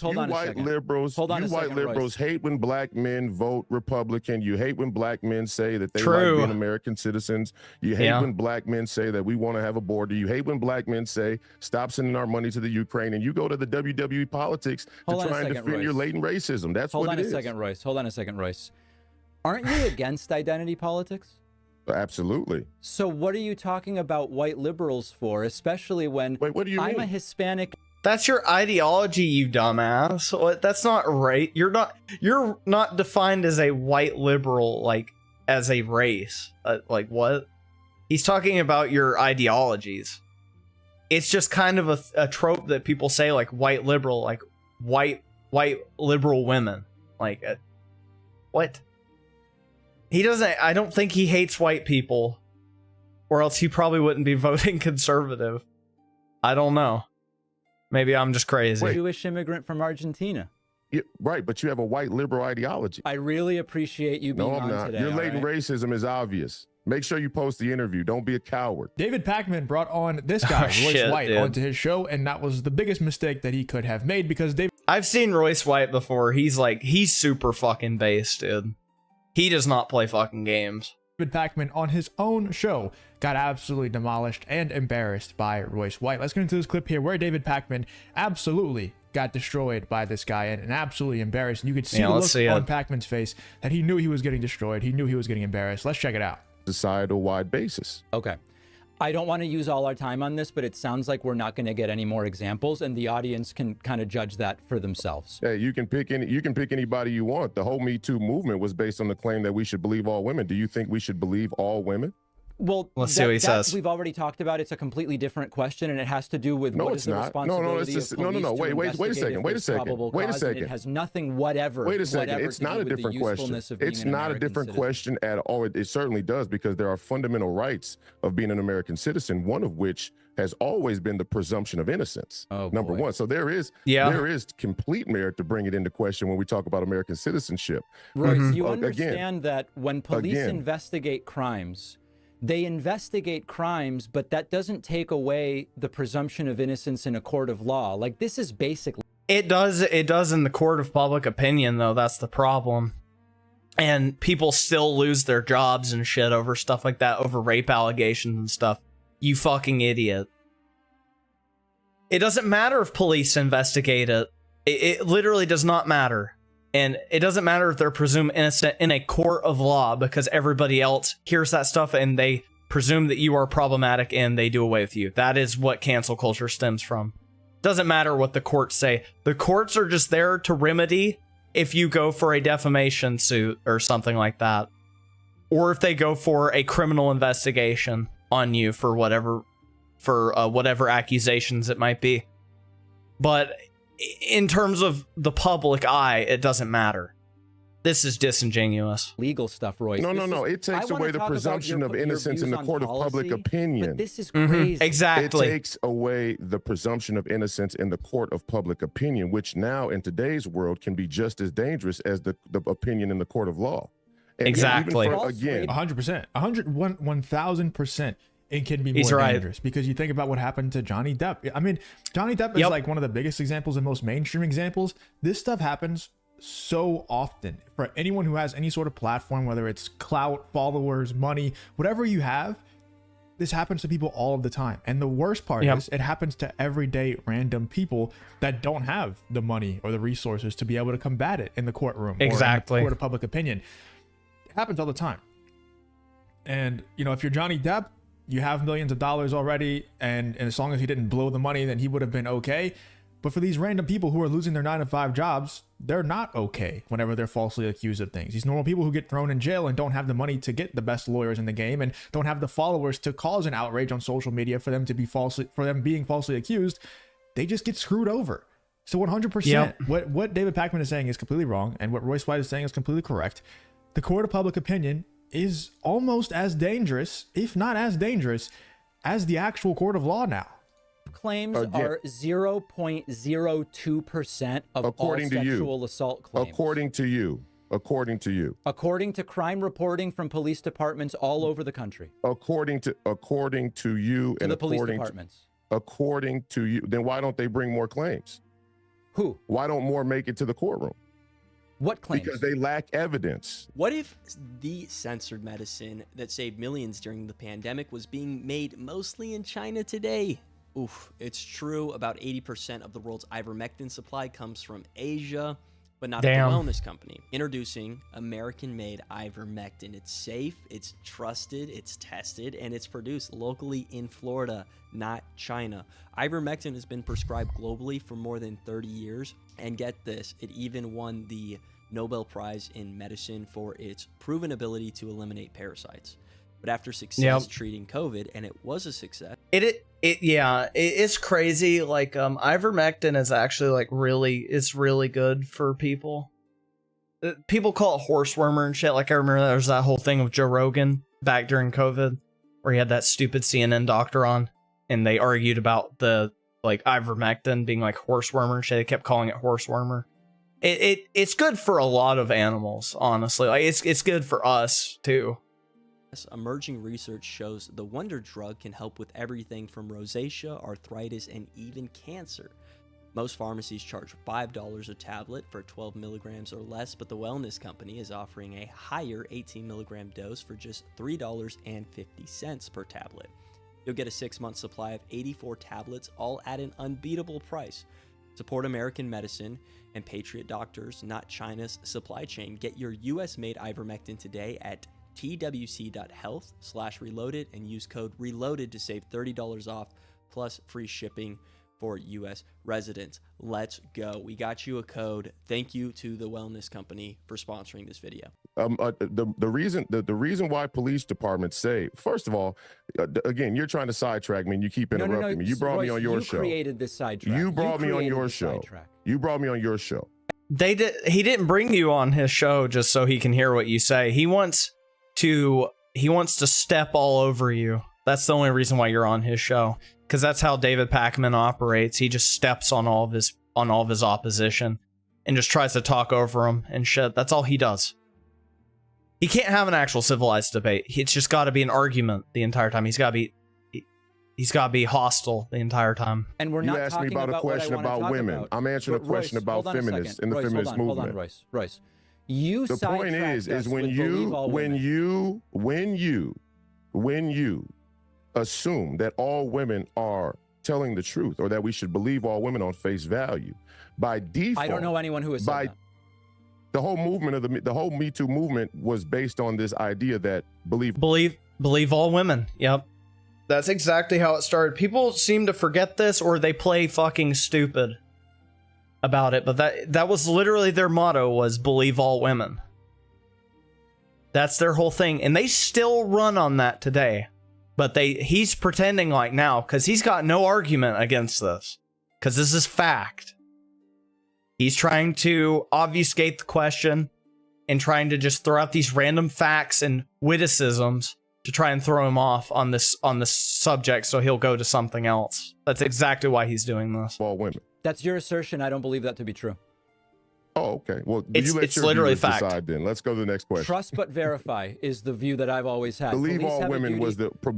It doesn't matter what you think, because that's not what it actually was. That's not what the movement actually was about. That's not what their motto was.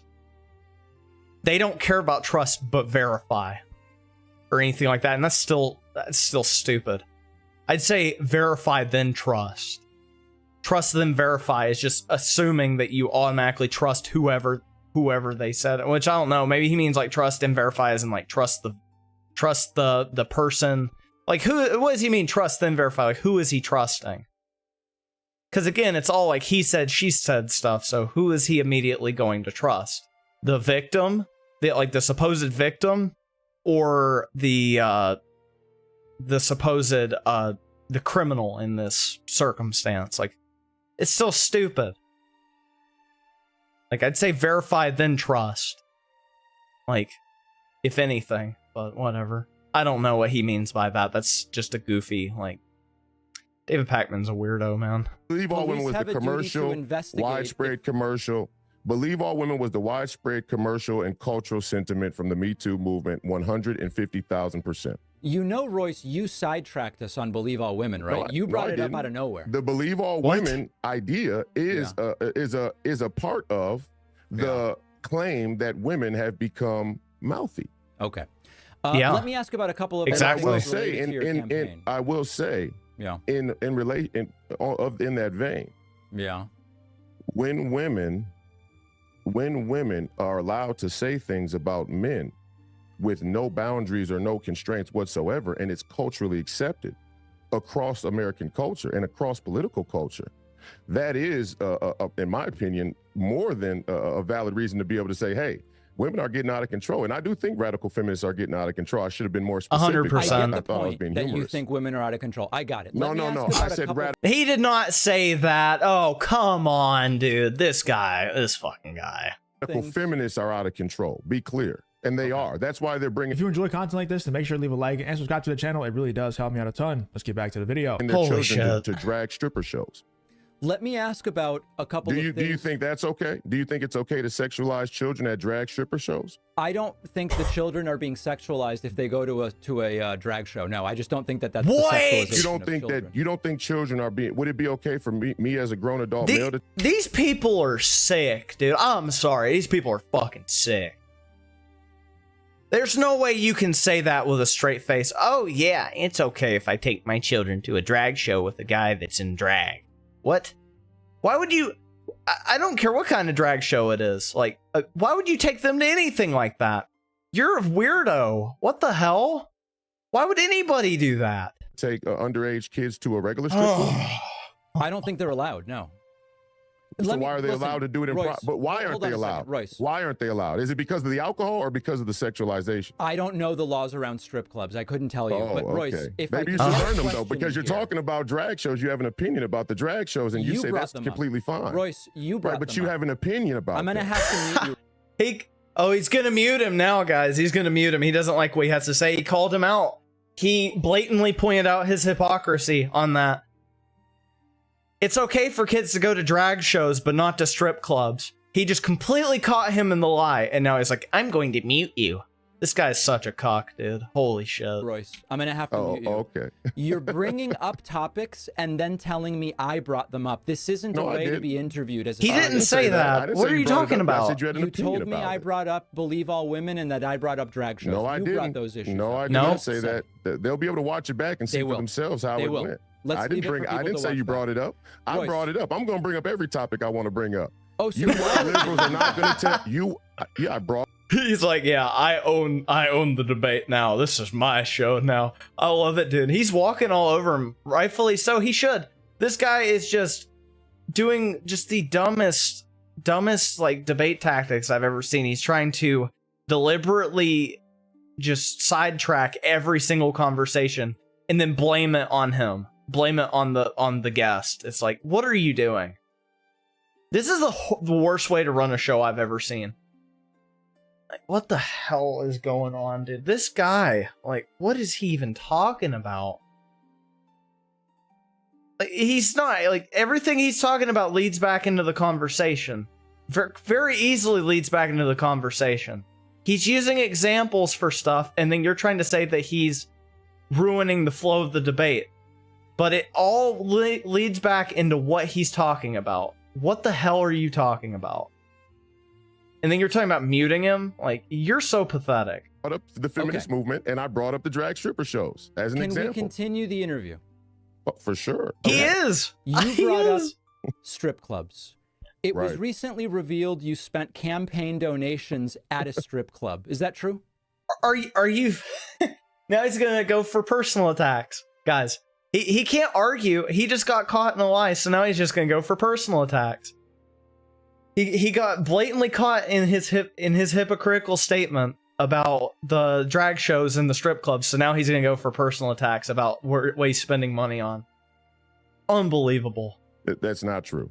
Okay, it's been sourced very well by the Daily Beast. Where'd they get this information? The Daily Beast, first of all, the Daily Beast is not a good source. That's number one. But number two, it wasn't well sourced even in that article at all. It was a reference to a campaign filing with the FEC that was not done properly. Who didn't do the filing properly? Whoever was in charge of the filing. And who was that? Well, there were a number of people, I would assume, who were in charge of getting that accounting done, but it wasn't. You don't know who the people are doing your accounting? Oh, yeah, I know exactly. Yeah, I know who they are. Do you want me to list the entire list of people who worked on it? Yeah. So you have time for me to go through a list of people who worked on the filing, but you don't have time to talk about the details of the political issues you want to discuss? Well, how many people? Give me a break. Who do you think you? It is kind of insane that holy shit, Royce White's sitting there trying to discuss the drag stripper shows or whatever he said, and the other political issues that David Pakman was talking about back and forth, but didn't want to stay on the topics too long whenever he realized that Royce White was going to just absolutely destroy him on those topics, because there's no defending a lot of the things that David Pakman and his side like to defend with the drag stripper shows and things like that. If Royce White's bringing up to Pakman, why are children not allowed in normal strip clubs? Yeah. He's not going to answer. I mean, it's pretty obvious the reason why they wouldn't be allowed in normal strip clubs. And it's also pretty obvious why they are allowed at the drag shows that are strip clubs, basically. I mean, it's the same. Yeah, it's just male strip clubs is all it is, which is why he's going for personal attacks now, is because he got caught in the lie. And what do they always resort to when they have no other way of fighting back? I see this all the time. I see it in other people's comments. I see it in my comments. I see it with these interviewers. They do it all the time when they've got nothing to argue.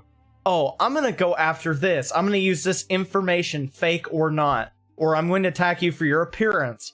They do it all the time because he's officially lost the argument. So now he's going to be an asshole about it. They do it all the time. This is why I have zero respect for these people. It's that people are in drag. The only difference and the reason why they're allowed there is because if they stopped allowing them, they would be called bigots and homophobic or whatever Istaphobe they would come up with to call them. They would be labeled that thing, and that's a death sentence for a lot of people. So it's funny how David Pakman doesn't want to answer that.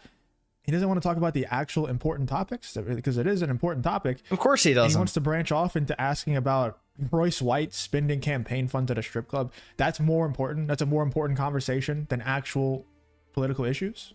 Wild. Who do you people think you're fooling? I don't think we're fooling anybody. Who do you people think you're fooling? So the people who I answered your question. I answered the question. The question is no. It, Royce. The people who prepared the reports. The answer is no. The answer to your question is no. I haven't even asked the question yet. You did. You asked, did I spend campaign finance money on strippers? And you responded, and now I want to ask a follow-up. Okay. Your claim is there were filings which said you spent campaign funds at a strip club, but they were incorrect filings. No, they didn't say that I spent the funds at a strip club. Or no, let's say they didn't say that I spent the funds on strippers. But it was spent at a strip club. Well, strip club they sell food at the strip club, don't So they? you've spent the money on food at a strip club. Is that more accurate? You seem to be very unfamiliar with strippers and strip clubs and drag strip shows, so I'll inform you, maybe you are informed, that they do have food at strip clubs. So what you're saying is the money was No, wait, spent did at you a know that strip though? club. Did you know that? I know strip clubs have Have you ever restaurants. been to a strip club? One time. Here we go. Did you like the food? No. You got to go to better strip clubs then. Okay. But so what you're saying is you did spend the money at strip clubs, but on food. Is that right? Well, I'm not saying that I spent the money. I'm saying that there was Oh, a man. filing on my FEC report that shouldn't have been there and potentially should have been reimbursed by somebody who may have been at the strip club, but that there is food at the strip club. So to say it was spent on strippers is not based on factual evidence. I didn't say that. Especially not from the day you did. I said strip club, not strippers. No, well, okay. Well, Which is that's the what's same thing you're implied saying, by right? the Daily Beast. It's the same thing you're saying, right? So we agree. But that's what's been implied by the Daily Money Beast was and other spent people at as well. a strip club by someone else in your campaign on That's food. what's been implied by the Daily Beast and other mainstream media outlets as well. And what's the truth? I just told you. Someone else bought food at a strip club with campaign funds. No, I told you about the FEC filing. You seem to have a lot of time for this one. Well, it's because you're so obviously lying. Oh. What? Oh, okay. What? I'm so obviously lying. Yeah, You're just so tell me the truth. obviously So lying. Did a staffer spend money on food? More like he doesn't want to say what you want him to say. He's not falling for your little trap, so you're just gonna keep hitting on it and hitting on it and hitting on it. This is another thing these assholes do all the time. They just want to. They're gonna keep pushing you over and over again until you admit to the bullshit that's spewing out of their mouth, so they can weaponize it against you. They do it all the time. Oh, you white liberals have a lot of nerve.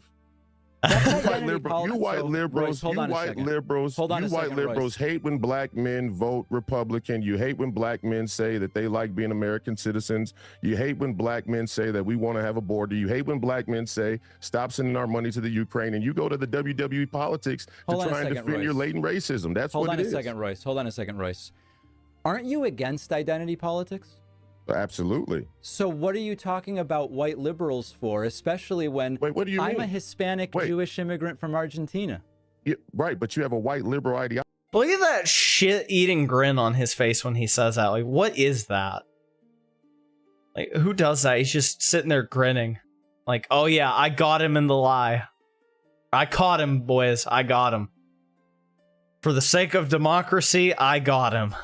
Just look at that face, dude. That might have to be my thumbnail, guys. That might have to be my thumbnail. Just this right here might have to be the thumbnail for the video. This is funny. That's what's funny about it. Oh, that's something different. All right, Royce, listen, when you start hurling stuff around like that, we do have to end the interview. You have a post-World War II What? Oh, so it's okay if he goes after a personal attack on you, but it's like, or it's not okay when he personally attacks you in any sort of way and calls you a racist or whatever.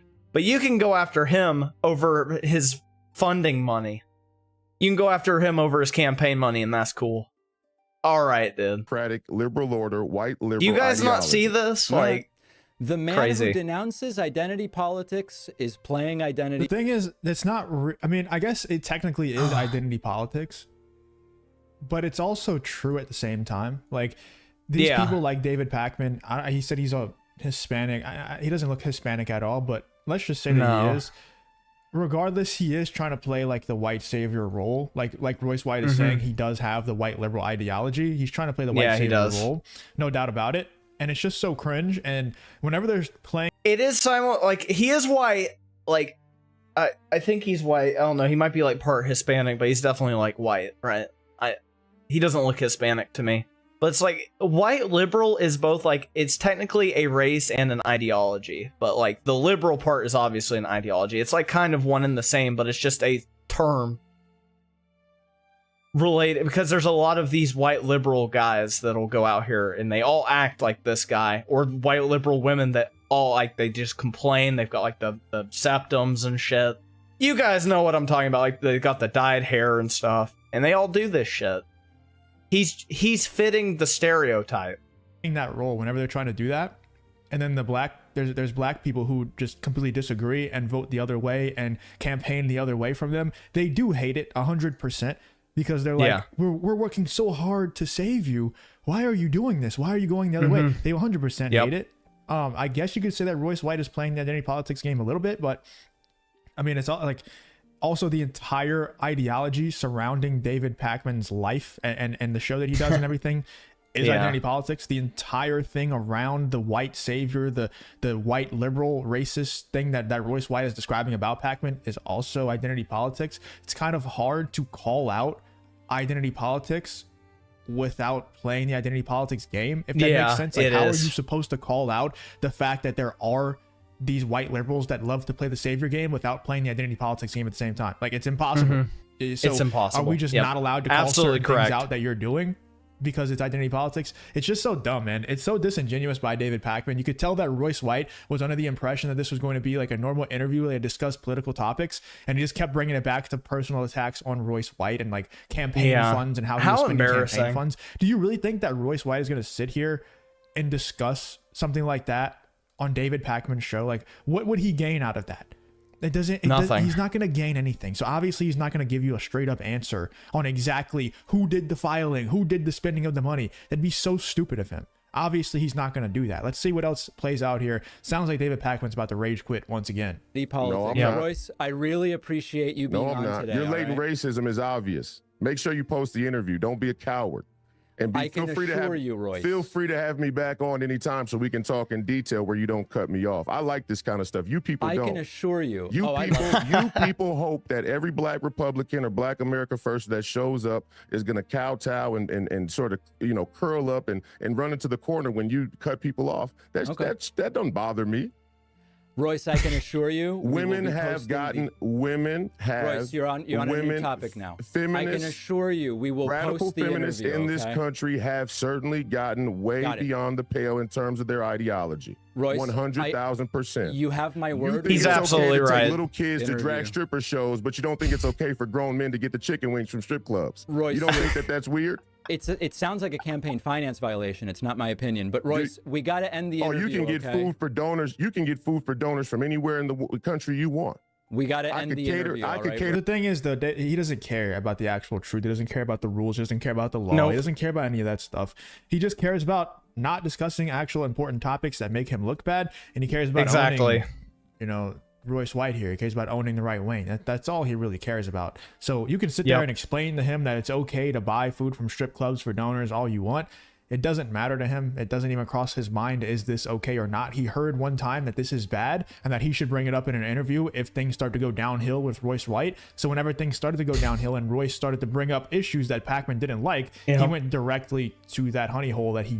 Like clockwork, these guys always do this shit like clockwork. They're so predictable. How these guys argue and debate, it's always predictable. It's always, oh, well, I might ask a bit of an offhanded question or something, and then I'm going to go straight for the personal attacks on you. Then the monster's going to come out. The real me is going to come out.